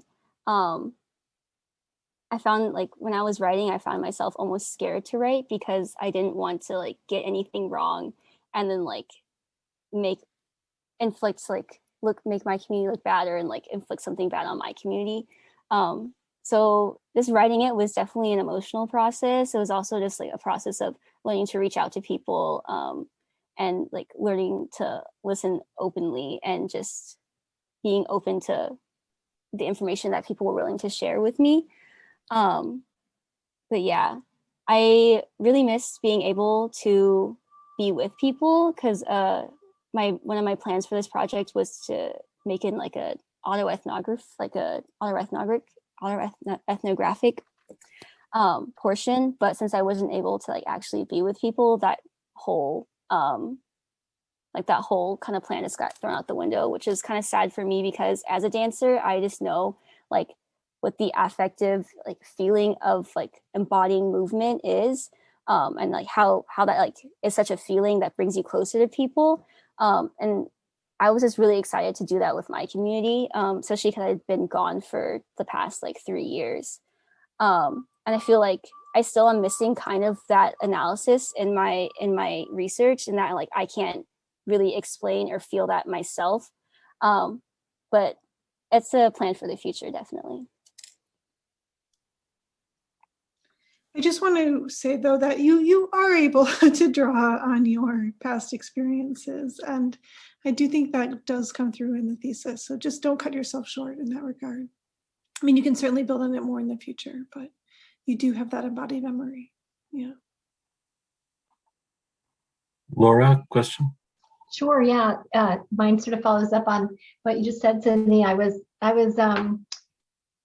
thinking about what it's like, the challenge of writing about dance and sound, and ceremony. And I remember things that you had written that really sort of it really did feel like you were bringing it alive in your words and writing. And I just was wondering, like, where do you think like what other medium, or do you think writing's enough for this kind of project, or are you thinking about doing other mediums to try to explore this topic? I was thinking maybe doing like some kind of like documentary kind of like creative project, just to more incorporate like the visual aspect of bird dancing, and like hearing it is just like such an experience as well. So that was something I was hoping to do.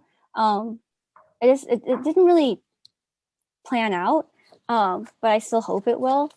But yeah. Thank you. All right, thank you very much. Maybe we should move on to our next speaker. Next up is Michael Green, whose talk is called "Half a Heart but Full of Life." His advisor, Elizabeth Carpenter-Song, is going to give a short introduction. Thanks so much, Jesse. And it's such a privilege to have the opportunity to introduce Michael, with whom I've worked closely for the last 3 years.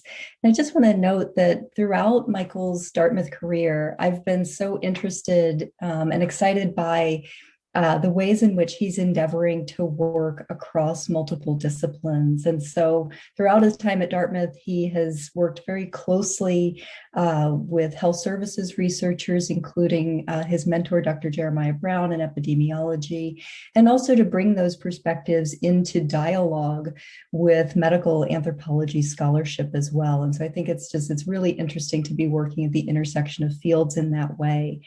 And Michael's thesis, which he'll be presenting today, reflects his deep engagements with families who are impacted by a serious and high-stakes illness experience, as well as with the care providers for those families. And so Michael also engaged with pediatric cardiac surgeons, as well as a range of healthcare providers.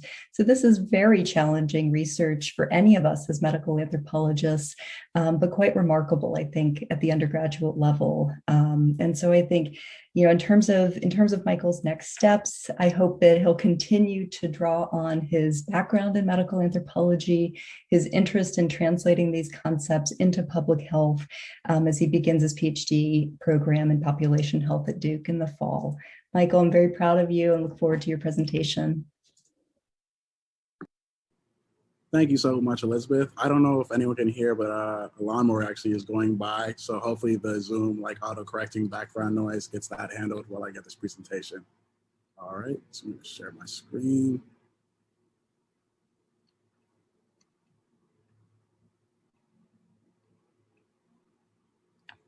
All right, Professor Kasana, can you give me a thumbs up if you see my screen right now? All right, sweet. So, hello everyone. Thank you so much for taking the time out of your busy afternoons to view my presentation. I submitted this project on Friday and worked hard to make this presentation accessible for audiences from various backgrounds. Although this is a presentation of an anthropology senior honor thesis project, the implications reach beyond the field of anthropology. Because of these broader implications, this presentation is from the perspective of both a medical anthropology project and translational health sciences. I hope you enjoy it. This presentation will open up with an introduction to my topic and its anthropological significance. Then I will explain my methods and introduce you to the families and doctors I worked with. Third, I will unpack my emergent themes. And lastly, I will discuss the overall conclusions and future implications of my work. Now I'll start with the introduction. The focus area of my thesis is the illness experience of families of children with severe congenital heart disease. Since late in my freshman year, I've been working in a lab at the Department of Epidemiology at the Geisel School of Medicine led by Jeremiah Brown. Our team performs data analysis on cardiovascular and cardiac outcome statistics, hoping that our findings can provide guidelines and insights that improve clinical practice. In short, we look at numbers and hope that these numbers can tell us something that hopefully saves lives or leads to better care.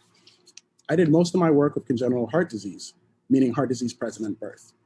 In most quantitative practices, you focus on the breadth of an issue and desire a representative sample to evaluate and draw conclusions. In anthropology, you focus on the depth of problems and desire to gain close details to examine subjective experiences. My research outside of my anthropology coursework was primarily in a field that is quantitative and does not provide insight on the day-to-day lives of the numbers we see as adverse outcomes. So I decided to design a senior honor thesis project that I hoped could illuminate the experience of individuals who often have poor results of congenital heart disease. The classic critique of biomedicine presented by early medical anthropology scholars such as Byron Good and Arthur Kleinman is that biomedicine is dehumanizing. This dehumanizing process is argued because biomedical practitioners focus on disease or the physiology and course of a condition. In contrast, illness experience focus on the implications that a condition has beyond the body physically. In my thesis, I took a more nuanced approach to a classic critique of medical anthropologists of biomedicine as a cultural system. I gained these insights by working with families who have children with what many cardiologists consider one of the most severe forms of congenital heart disease. That condition is called hypoplastic left heart syndrome, or HLHS for short. The prevalence of HLHS varies based on clinical definitions globally, but it is estimated that it occurs in less than 0.03% of live births.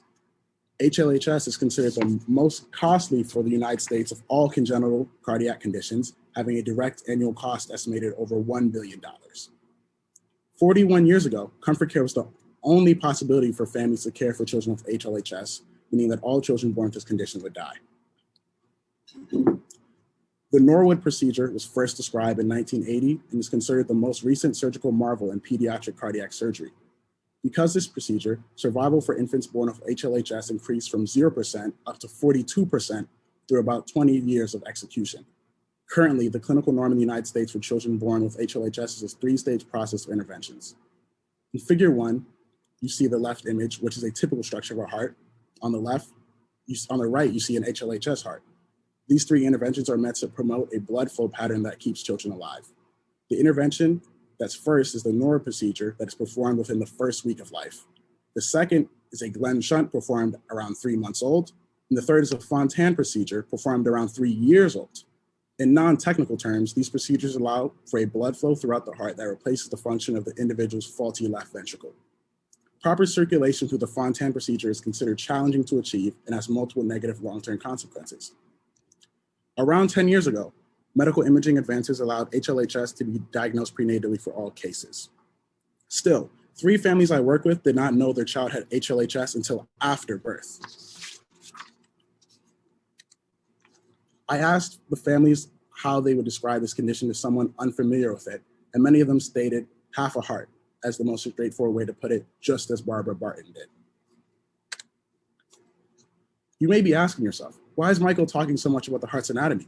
Am I in the wrong presentation? But I can assure you that this is an anthropological study. Although biomedicine handles the innovation that keeps these children alive, I'm also aware through my anthropological coursework of the limitations of biomedicine. Medical anthropologists have focused on diverse explanatory models of illness that exist cross-culturally and diverse systems of healing that include professional, folk, and popular sectors. This work reminds us that biomedicine is a cultural system, which is the interpretive frame I apply in this thesis.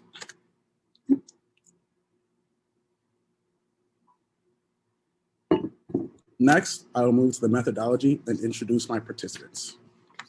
For this study, I applied for grant funding to compensate families who participated. When constructing the grant proposal, I had to create a research study design that was ethical and respect the confidentiality of this sensitive subject matter. I removed the names and other personally identifying information with the transcripts of this data.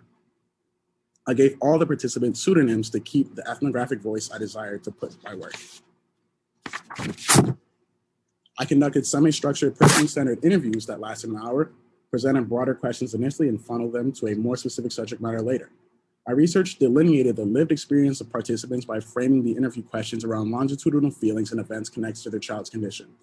The provider interview guide targeted information around the biomedical perspective of HLHS and factors that physicians believe impact their ability to supply care. My ethnographic setting was the catchment area of Dartmouth Hitchcock Health, which spans both Vermont and New Hampshire. My study participants said that they were over a 50-minute drive away from the main Dartmouth Hitchcock Medical Campus in Lebanon, New Hampshire, where they often received the most comprehensive care. The individuals who underwent their surgery at Boston Children's Hospital all had to commute over 2 hours. Families often must travel significant distances to receive specialized care for their child because of the rural setting. The only area in New England I have lived in is Hanover, New Hampshire. As a Dartmouth College student, Hanover, New Hampshire is a significant drive from all of my study participants. If I had conducted in-person research, I would have immersed myself in living circumstances that are unfamiliar to me. Dr. Knox and Dr. Gray, two biomedical practitioners at Dartmouth Hitchcock Health, informed caregivers with a child with HLHS about my study. The study participants contacted me directly or asked that these practitioners give me their contact information and schedule an interview. After concluding my interviews with families, I interviewed Dr. Knox and Dr. Gray to illuminate their perspectives on how their work influences families' experience. Although HLHS is a rare condition, we were able to find a surprisingly large number of families who have a child with HLHS receiving care at Dartmouth Hitchcock Health. All but one of the families that the two doctors reached out to enrolled in the study, and the families were all very optimistic about my research. During the scheduling phase, they expressed they wanted a forum to share their experience of HLHS and have not had a place to voice their perspectives. On the left of the slide are the pseudonyms of the 5 families I interviewed: the Alstons, the Bartons, the Callens, the Davidsons, and the Edgars. Each family was white, and socioeconomically, they were middle or low income. They all were nuclear model families, meaning that they had a mother and a father in the same household. Now I'm going to move on to the meat and potatoes of my thesis, the emergent themes. The first section of my thesis focuses on families' experience with biomedical care in the context of HLHS, which is an act of acceptance and being thrust into this system. In the US, families of a child with HLHS are navigating the complexity of 3 major cardiac surgeries, the intricacies of engaging with providers from multiple specialties, and the challenges of accessing care. The United States healthcare system relies on communication between numerous insurance types and multiple provider systems that can be private, public, or academically based. These complexities come together when these families are forced to accept the uncertain future of their child born with HLHS when they decide to put the series of cardiac surgeries in the hopes of their child surviving. Bill Barton provided a striking example of how much some care providers are concerned about improving these children's conditions. Bill states, "I was staying overnight and Bonnie had gone through surgery. The surgeon came in like at 3 in the morning and he was just rubbing Bonnie's head with his thumb, telling her that she was," and I'm going to get emotional here because it blows me away. So still to this day on how he was going to make her all better, not to worry. The surgeon didn't realize I was there, and I got up and I was like, oh my God, that was so awesome. 10 years ago, the most common time frame for diagnosis for HLHS was after birth, according to my conversations with Dr. Knox. When a child is born with HLHS, physicians are morally obligated to repair the child's failing heart. These families could wait for a heart transplant, but waiting for a transplant requires finding a brain-dead donor at a similar stage of development that would be a near impossible match to find in time. All families in my ethnographic work chose to have their child undergo the surgical procedures with the hopes of, quote, replumbing their hearts to save their life. The decision served as a point of departure for intensive engagement with a range of clinicians and ongoing efforts to navigate complex healthcare systems. This choice required a great deal of trust in biomedicine and its practitioners. For these families, trust was derived from the practitioners' empathy alongside faith in their technical expertise. In the second section of my thesis, I focus on families' experience with the biomedical settings after they realize that the condition that their child was born with disrupts their sense of normalcy. Dr. Gray demonstrated a detailed understanding of many of the hurdles that these families face in their lived experience, stating, lack of access to resources, especially social work, care coordination, the medical record system is horrible. There's no communication, it's done by email. Insurance companies not understanding the patients and what they need, lack of resources for them, lack of place to be able to send them for certain needs. I think coordination is the biggest thing for me that they're not getting. In the final section of my thesis, I unpacked the emergent theme I deemed the chronicity of uncertainty, derived from the gravity of these families' experiences outside of the clinical setting. The families with whom I worked are in chronic state of uncertainty of their child's condition. Clinicians provide medical advice and guidance on what physically happens with these children's bodies. Still, these physical observations have significant implications on life outside the clinic. Additionally, in this section, I presented and analyzed how these families understand that their child's life and family's life are now interlocked with a biomedical approach, which means that the benefits and drawbacks of the system will always affect them. Lastly, I discussed how because surgical interventions for HLHS were unsuccessful for an extended period, but are now improving, the families I interviewed are hopeful about other technical biomedical innovations that could help them.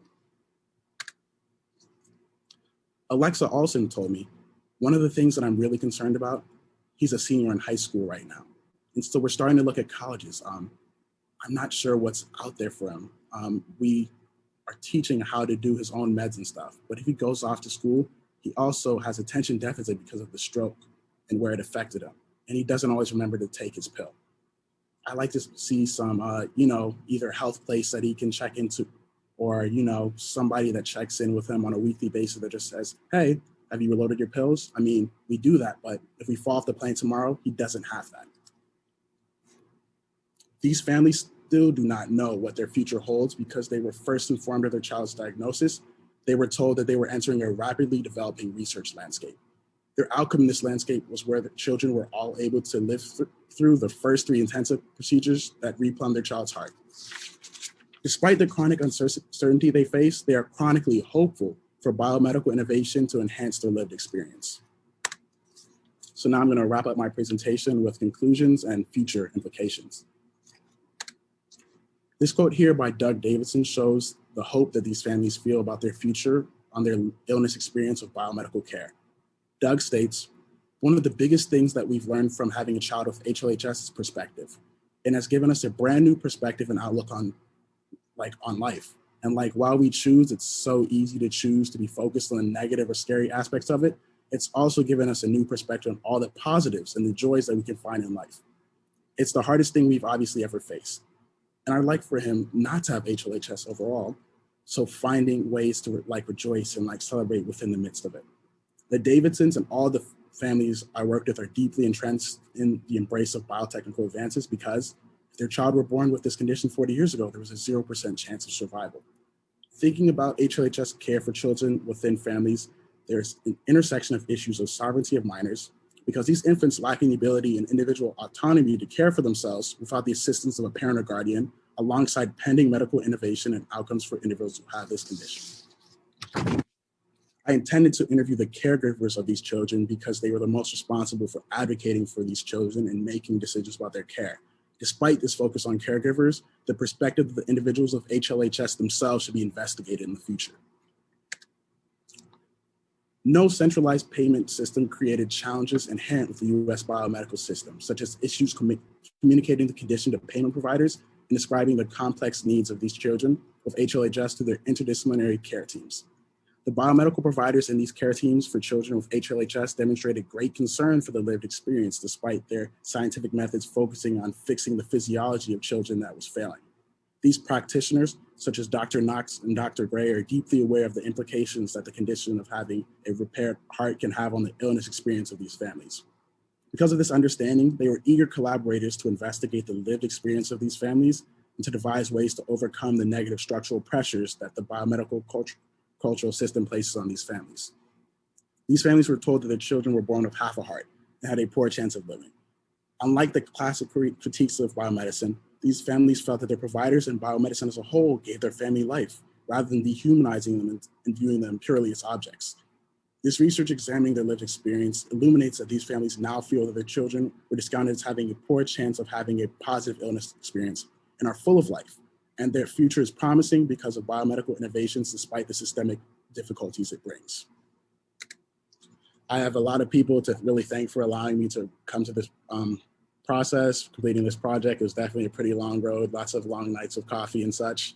I definitely have to thank the Goodman family for constructing the Claire Garber Goodman Fund that allowed me to conduct the research and compensate my participants. I'd like to thank the E-Just program that supported my 3+ works of quantitative work of Dr. Jeremiah Brown, who was able to connect me to the fantastic practitioners to conduct my interviews. Also, my great thesis advisor, Professor Elizabeth Carpenter-Song. I've taken quite a few classes with her. She's definitely seen my bad work and good work alike. And I think that she was really instrumental in helping push this project along and keeping me on task and refining my focus. Of course, the families who were very open and vulnerable when speaking about their experiences. A lot of the conversations got very emotional because of how much was unknown in the future and just thinking back at the times that were often traumatic. And I really appreciate them being willing to speak with me and being concerned about other families who might have this condition. And of course, the physicians who provided the referrals to the family for my work. I actually, if you were looking close at the research timeline, I submitted a Goodman grant in 2019, and I didn't have enough kind of stakeholder buy-in and guidance on how I was going to recruit families. So that was a really big process of trying to connect with people who could refer me to families so I actually have a project to present on in May of 2021 like I do now. These are the references I used throughout the slideshow, and I'm ready for any questions if you all have them.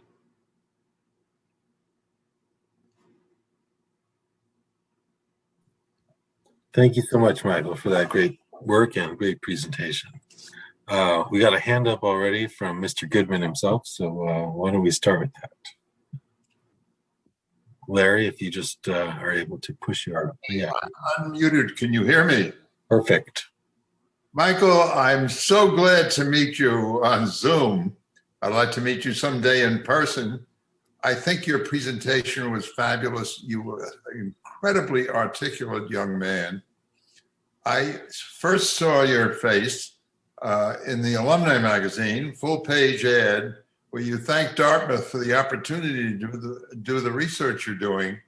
But the magazine didn't give the Goodman Fund any acknowledgement. So I registered my complaint about that. Anyway, the important thing is that you've done what you've done, and I'm sure that you're going to have an interesting future. Can you tell us a little about where you think your career is going? Yeah, I can. And thank you so much for your support. And I actually did tell the magazine about the funding from the Goodman program and the eJust program. And they just put my face like on a full page ad and like had one line on it. So I also sent them some gripes about that because I was like, what's the point of this hour-long interview if you're going to take one line from it? In terms of my career going forward, I definitely think it's going to be kind of on the intersection of like health policy and community health work. I'm going on Jennifer Gears is nodding about that because I'm supposed to be working with her at Duke in 4 months from now, I guess.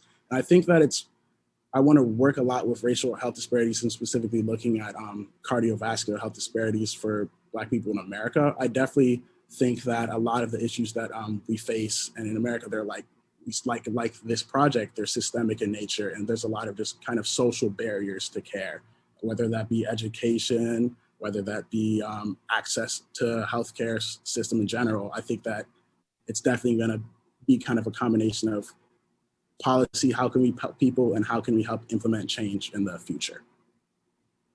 Well, good luck.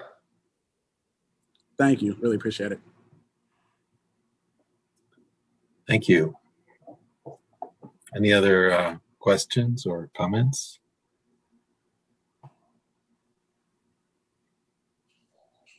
Elizabeth.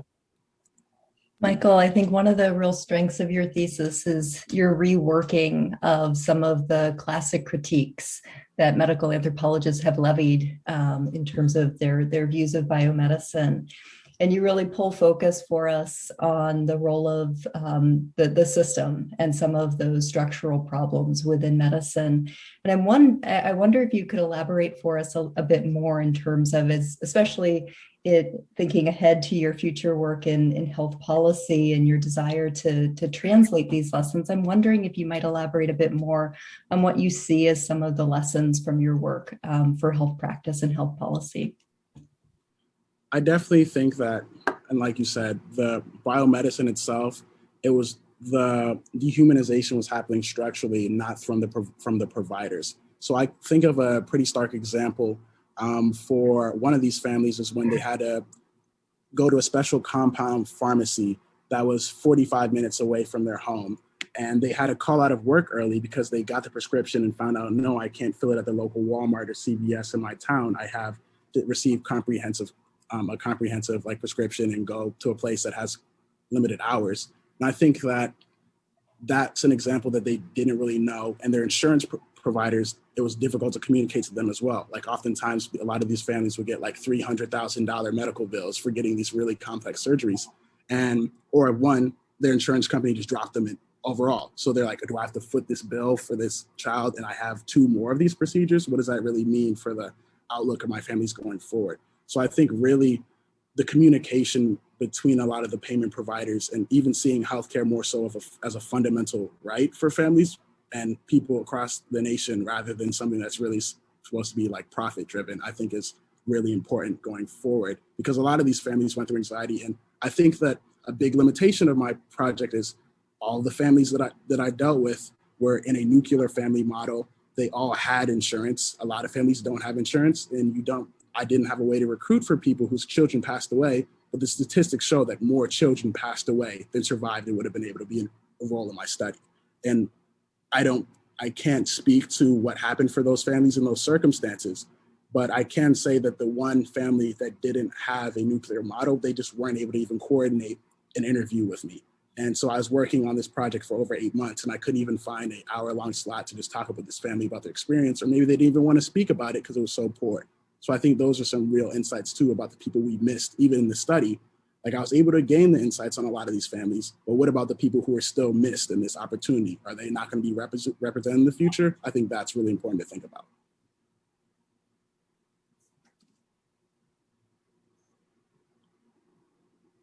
Looks like we got another hand up. Jennifer.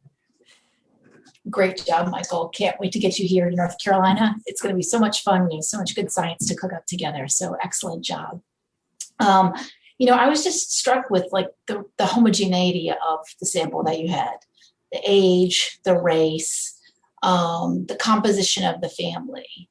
And I think there's a lot there that you started to unpack with the comment that you just made about who are you missing? And there's a lot to be said about the non-responders and thinking about, could there be a way that you can bring the findings that you have and the people that you weren't able to access to create a greater understanding of the findings that you had overall. I just find that sometimes the people who don't raise their hand and don't volunteer to share their experiences offer an interesting way for us to look at the stuff that we do have when we're doing our analysis. I definitely agree with that. And I think even thinking about access to care, like, we live in between some of the greatest medical facilities in this region overall. So you put someone in an area that might not have these really robust care systems. Like, I remember for 3 of the families who were older, they all saw the same cardiac surgeon, and he was like world renowned. Then it's kind of like, you think about something like that. Even the sample size there, we saw 5 families here for this condition that only maybe 1,000 people are born with, maybe not survive the surgeries. You think about that too. And this location itself, of course, a rural area, brutally cold in the winters, it's hard to get around, but you have to think even broader than that for, it might not be seen as privileged in their specific locations if you're living in a farm in northern Vermont, but you have a drive that's 2 hours versus 15 or 20 hours for a surgeon who can provide that surgery, which I think is really helpful under that circumstance as well, to think about our specific location versus doable versus like just entirely unfeasible and there's no way for providing care.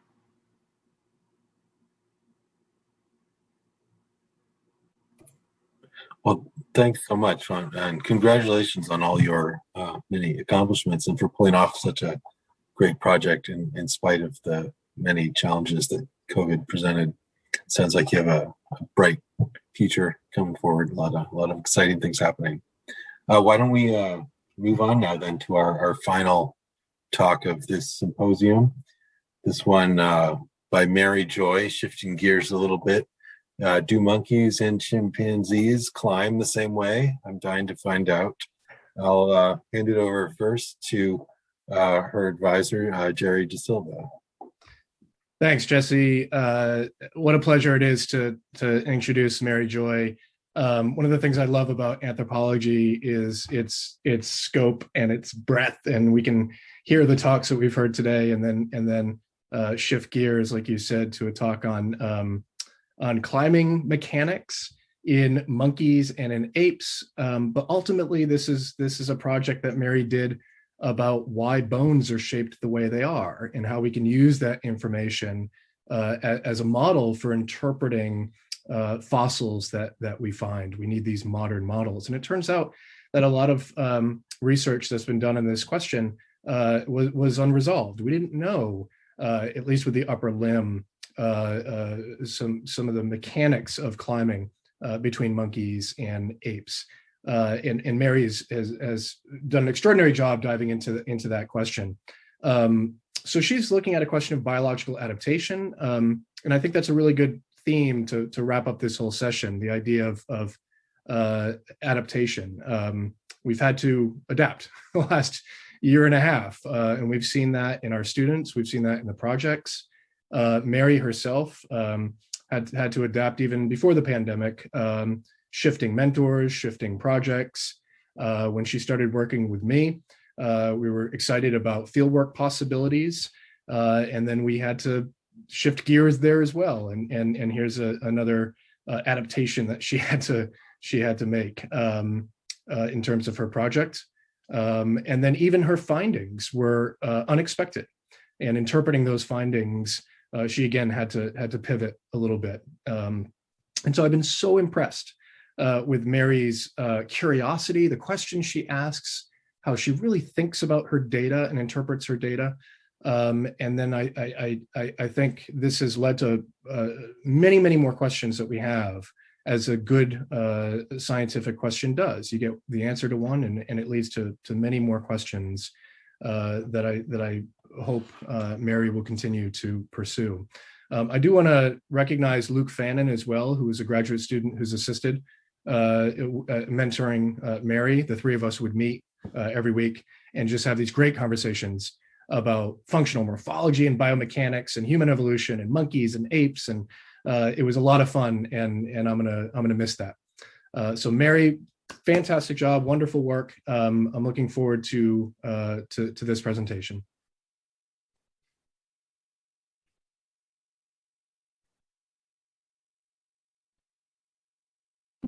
Thank you so much, Jerry. And I just want to note that I've been on the call this whole time, and with each presentation, I've been thinking, wow, that's so good. I really pity whoever has to follow that one.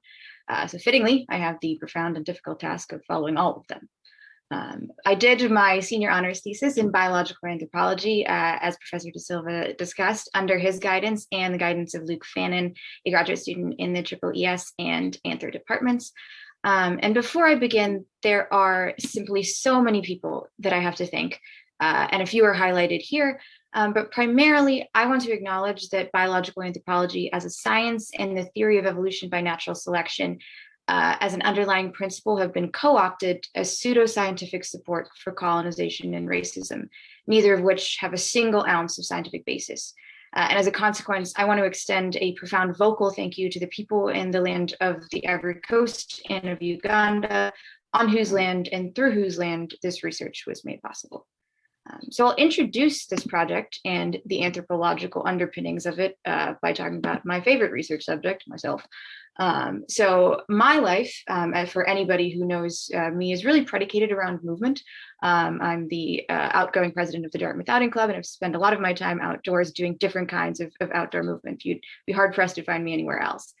And for me, research, as Dr. De Silva alluded to, didn't really click until about a bit under a year into my research career at Dartmouth, when I started working on a project that's really centered around movement, and it became my senior honors thesis. So this project for me is a sort of marriage of my academic and recreational interests, and that's been a really wonderful experience. And as it turns out, movement is something that's actually essential to understanding human history and human behavior. You can learn a lot about the life a person lived by looking at how and where they moved in life. So what new environments did they go to? Did they spend most of their time hunched over a desk in a cubicle or running barefoot in the savannah? And a lot of that is based on the fact that we have access to their anatomy.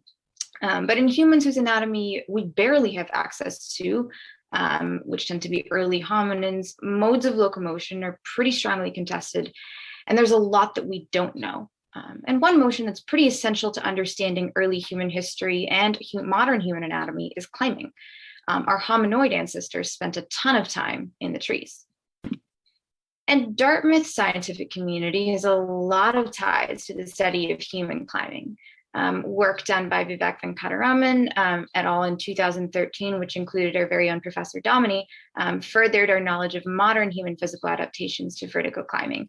And Professor De Silva's 2009 work showed us hominoid ankle extension capacity as a response to vertical movement. But a major obstacle on doing any kind of work in this field comes from a lack of relevant fossil evidence from early human history. So as a consequence, we have to rely on modern models, tracing their physical adaptation to climbing through evolutionary history to understand how climbing leaves its mark on the bones of species. something we can extrapolate to human history through a science called functional morphology. But this raises even more questions. How can we trace climbing through evolutionary history using modern primates as models? So first we need to look at the optimal forms of primates as they evolved, understand if they're different, and ask ourselves the question, did some function, in this case, vertical climbing, result in selection for these differences? So in other words, do monkeys and apes climb the same way? Their bones, particularly those of the upper limb, suggest that they wouldn't, that vertical climbing contributed to dissimilarities in bone that altered the function of the upper limb for the rest of evolutionary time and set the stage for human mobility and all of the adaptations that come from being able to raise our arms above our shoulders. You can see these dissimilarities here pictured on this slide in the glenoid fossa, which is visualized on the top. On the right, you have a monkey, and on the left, you have a chimpanzee, which is a type of ape. And you can see, for example, the curvature associated with the glenoid fossa that's called craniocaudal curvature in a monkey, and in the ape, it is particularly flat.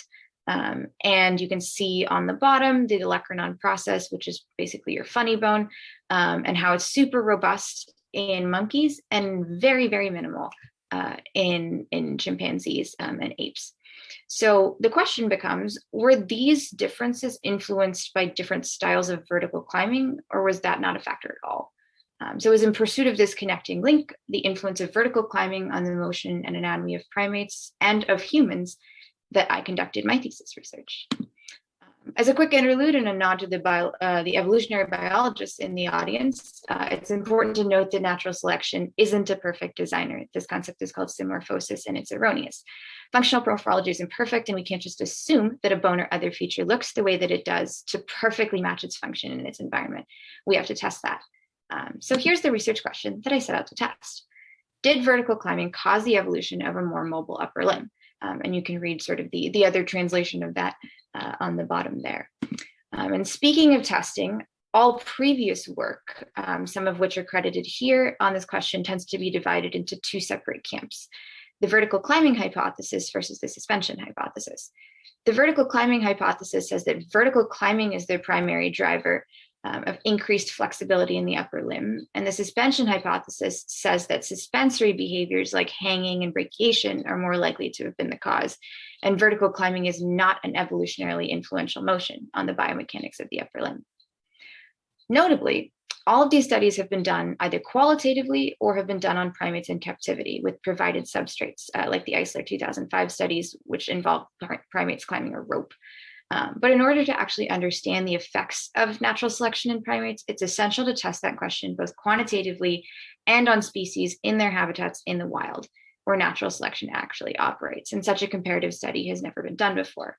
So for my senior honors thesis, I designed that study. The hypotheses here involve Cercocebus attus, the sooty mangabey, as a representative for the terrestrial monkeys. The reason for this being that Cercocebus attus is one of the few modern terrestrial monkeys that still spends a significant amount of observable time vertical climbing. If vertical climbing were the primary driver of increased mobility in later evolving primates, we'd expect to see differences in the angle excursion of their joints. That's the extension, how far they move. I noted here that it's important that even if this difference does exist, it has to be caused by vertical climbing strategies and not by some other confounding variable. I'll talk about that shortly. So I'm going to give you a quick rundown of the methods that I went through, and also hope that you enjoy the various pictures taken by Luke Fannin of sooty mangabeys in the wild in the Ivory Coast. So our collected data, you can look at the specific methods here, but we use video data of C. attus climbing in the Thai forest in the Ivory Coast and Ngogo chimpanzees in Kibale National Park in Uganda. You can take a look at some of our error minimization methods on the screen if you're interested. And we used a sports imaging software called Canovia to identify 3 points associated with the ulnohumeral angle. That's the elbow angle. You can see that in blue on the in the picture there. And the glenohumeral, that's the shoulder angle. You can see it in red. We use the manual angle feature to measure the angle between the points of maximal, between these points at the point of maximal excursion in each climbing bout. And you can see kind of an early ill-fated stab at methods last summer that I attempted to do, and I'm really thankful for the patience of my advisors as I figured out what to do with Kenobi and how to work these different methods. In terms of statistics, I'm not going to go through all of the statistics. That would be very long and very obnoxious. But I used JUMP. I did 2 simple t-tests to compare the means of both angles and climbing bouts across species, etc. And as an important note, what matters about the math here isn't the specificity of the numbers, it's the trends associated with the joints of each species. And this made it ideal for a COVID-19 affected project, COVID-19 making some of the more technical measurement options like putting magnets on monkey bones while they climbed, or different types of demarcation somewhat infeasible. And really quickly, one of the largest difficulties that we ran into is actually just volume of data and the inability to get new data during the pandemic. Because mangabees are so difficult to film climbing upward, we ended up having only a few usable measurements for up climbs, which seemed sort of statistically unsound to compare to a large group that we'd gotten for the other types. So while I was sitting around complaining about this problem to myself, I actually noticed that in all of the videos that I had, mangabees climbed downward and upward and downward really similarly. And so I'll invite you to watch that really quickly. On the left, we have a mangabee climbing upward. And on the right, we have a short snippet of climbing downward. And I noticed later on in my research that they actually climbed up and down pretty much the same way. And after running a 2-sample t-test to confirm that, I used the down climbs as proxy for up climbs in this work, and tasked Dr. McGraw and his field assistants in Thai to get more up climb data on mangabees for our future work. But that's just a sample of sort of the hiccups of the methods that ended up happening. And some confounders. So remember that the hypothesis required the difference to be due to actual physical differences. And one of the confounders or potential problems is that the field brings up often is that the environment itself might be the reason that they climb differently. Maybe the choice of the tree could be the reason that happened. So to test this possibility, I performed a regression analysis of diameter at breast height versus angle. And for the statistics buffs in the audience, if you want to see my methods for statistical inference and being able to infer to a larger group, they're in my thesis document. So let's talk about the results. The first thing that I noticed, which was completely different from everything that we had expected to see, was what I'll talk about right now. So to run you through what these graphs are, they were all designed in the statistical software R. Spent a lot of time coding the different data viz for this project. On the bottom, you have on the x-axis, you have the species, and on the y-axis on the left, you have the degrees. And each point represents the maximum excursion for each for one specific climbing bout. And the red lines are the means.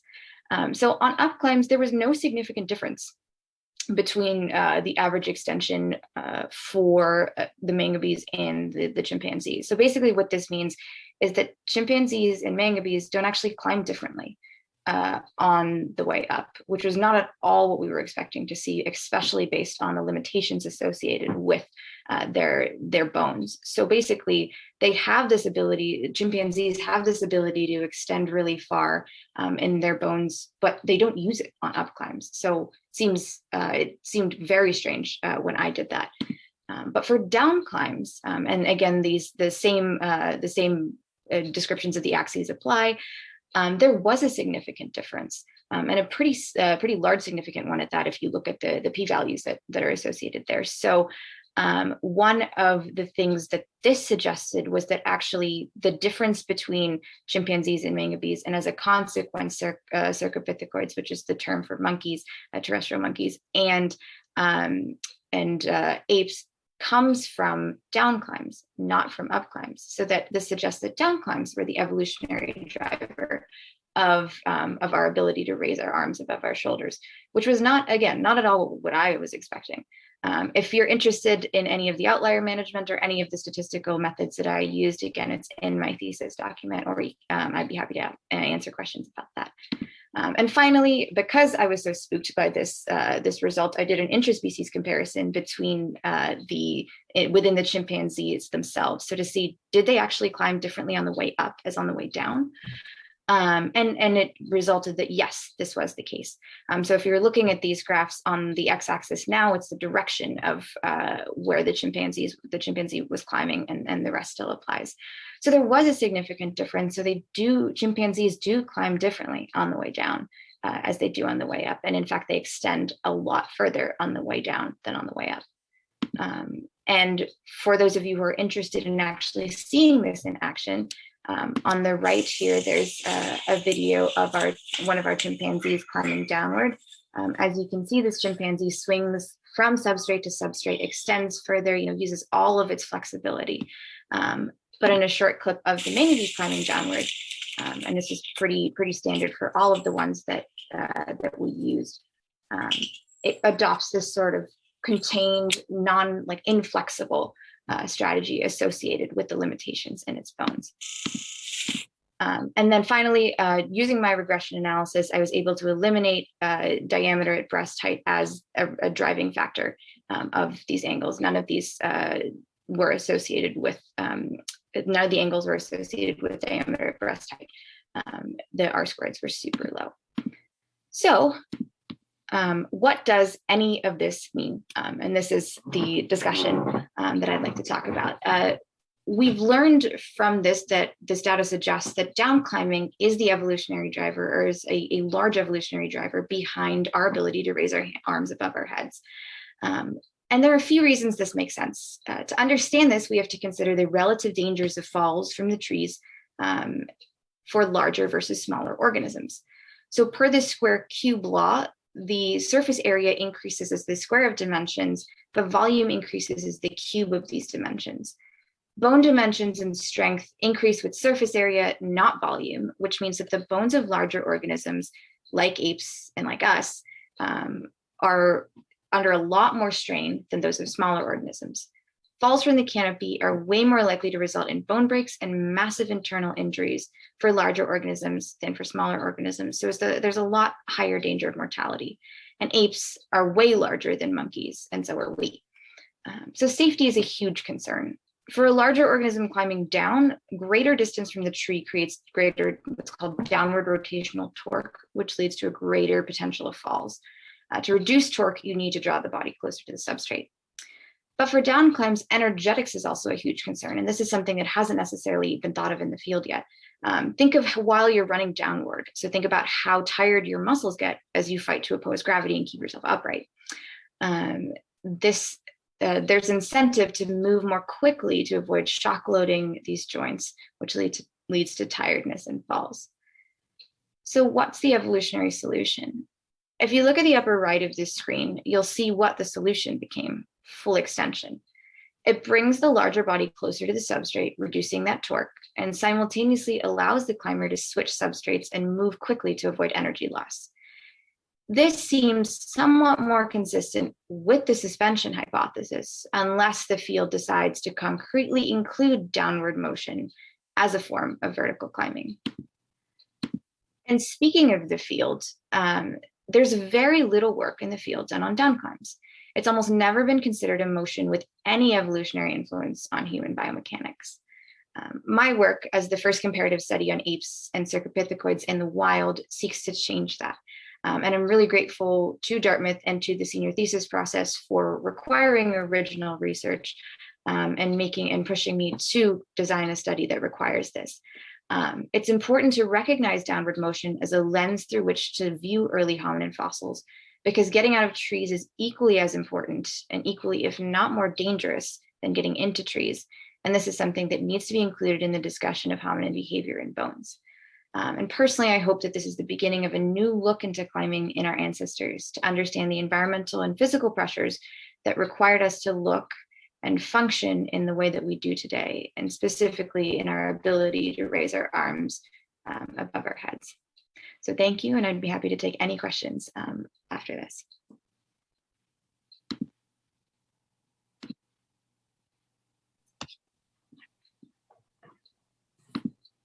Thanks for that excellent and fascinating presentation.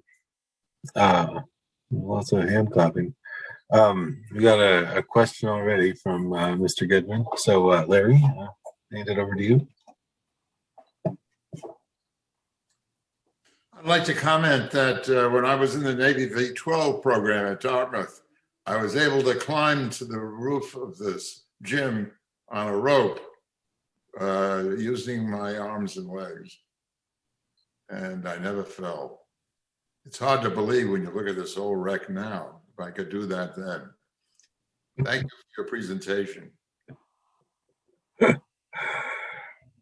Nate?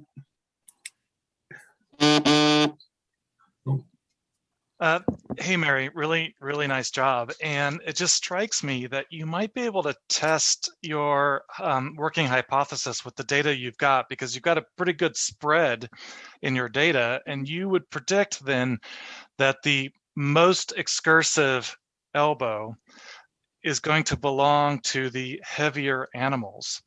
So on your video, do you have any ability to estimate the size of your animals? I mean, short of an experiment where you put a backpack on an animal with weights in it to see if they then extend the elbow further, I think you could do it with your video. And I was wondering if you've thought about it already. Yeah, so this is actually a really great point, and one of the difficulties associated with the inability to do field work.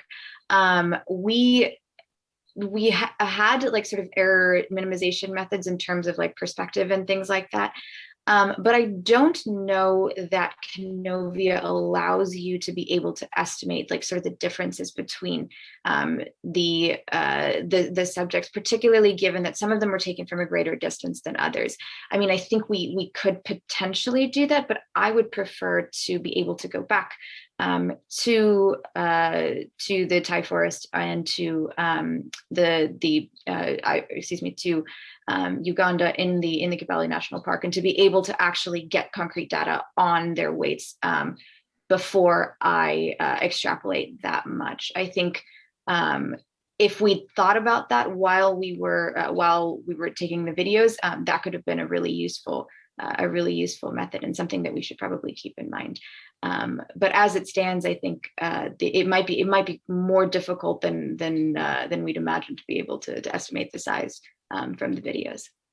Nate, do you have a parallel laser measure system? Because that would be a way to get around without weighing them. We could extrapolate using a parallel laser method when taking future videos. It's easily made. They're not hard to make. But I was just thinking something like ImageJ. You could look at the animal's hand, the width of the hand. You could get some really rough, I don't know, but you really want mass. Ratio. So yeah. Sort of ratio. And I was wondering about human climbers, recreational climber, like even at Dartmouth, if you were to add weight to a person as they descend, would you see their elbow extend further? I don't know. I think it's a really interesting idea, and it just begs some additional data. But really nice work, Mary. Yeah. Thank you. Actually, Professor Dominy, to your point about human climbers at Dartmouth, a lot of my good friends are climbers at Dartmouth, and so we had the kind of out there idea of testing it that way, but of course COVID doesn't really let you do that. So that would be a good perhaps future work, but probably somewhat more controlled than me just strapping a backpack on some of my friends. I think they'd also be kind of concerned about that. Nice work. Mike Heron, you got a hand up there? Yeah, thanks. Mary, good to see you after several years. So obviously this is well beyond my area, but just in terms of this discussion we're having about animal weight, I mean, you talked about some confounds earlier, and I don't know much again about this, but it strikes me that maybe there's some feature of the animals you're studying, that causes them to be heavy. And that's really driving. I mean, so outside of like strapping a backpack, which actually outside of the feasibility thing, I mean, that strikes me as like the right sort of design, because now we have an exogenous intervention. I mean, what does the literature say about like how you can track these causes, given the fact that it seems to me it's difficult to know if like elbow extension leads to heavier animals or vice versa, or there's some other, non-controllable confound you have. I mean, so how does the literature do this? And can you really sort of answer these questions without sort of taking Professor Dominy's approach and like making them heavier, exogenously? So one of the things that a lot of the literature on climbing does talk about is the potential effect of weight, but not so much in terms of changing strategy, more in terms of the potential danger presented, and as a consequence, the requirement for evolution by natural selection to act on the bones to change something in order to protect for this heavier weight. What I mean by that is saying that most of the literature talks about how heavier animals are more likely to die during falls, and as a consequence, they need to be able to climb in a way that's potentially safer. But the literature doesn't necessarily talk too much, as far as I'm aware, about the difference, like weight causing the change in climbing strategy or vice versa. That's a connection that I made based on some of the work of Herman Ponser and Richard Wrangham, who wrote a paper in 2004 about the energetics of climbing and optimization of those energetics based on bone appearance. But it would be, I think it would be difficult to concretely conclude about whether or not, this is the cause or vice versa. And that's why I've always sort of wanted to say that, this suggests that this is one of the causes or a primary cause. But as with anthropology and as with most of the study of evolution, we're working backwards. So this is sort of the best that we can do given the constraints on time that we have. Thank you for that question. It's a really good point. All right, thanks. Are there any other questions or comments for Mary before we wrap things up? All right, well, I just want to say that I think that this has been a very impressive rundown of all this kind of research that we have to remember has all gone on in what's been one of the most challenging years that we've all faced. Especially when it comes to doing anthropological fieldwork, something that's particularly ill-suited to the current moment that we're in. So I think we just got to give all of our students and their advisory teams an extra round of applause for pulling this off this year. Great job, everybody. Congratulations, and God bless. That was something else. Thanks always, of course, to Larry Goodman and the Goodman family for their continued extremely generous support of all this exciting research, something that the Goodman Fund would make it impossible to do without. And it's been a really transformative resource for us and all these students, of course. Larry, did you want to say something? You have your hand up, but I don't know if that was on purpose. Yes, I would like to thank everybody for what they're doing. Thank Dartmouth Anthropology for what it's doing. The genesis of the Goodman Fund was an observation that my late wife, Claire, made when she was in a graduate program.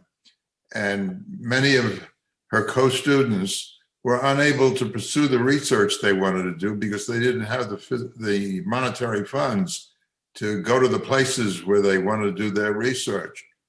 So she, later in life, said to me, we really ought to do something to help students, and then we added faculty, to go to the places that they have to go to in order to practice the art of anthropology. And that's why we founded the Goodman Fund. I did it in memory of Claire. That's what she wanted to support. And I see it every year, it happens. And it's wonderful that we have been able to help all these energetic people to get out into the field and do what they do. And of course, we feel that anthropology is a factor in promoting universal understanding amongst people, which is so important in the divided and acrimonious world that we live in. So I hope you folks will make the world better and continue to do your research in anthropology. And I look forward to next year, see what exciting things have been accomplished. So my applause. Thank you very much.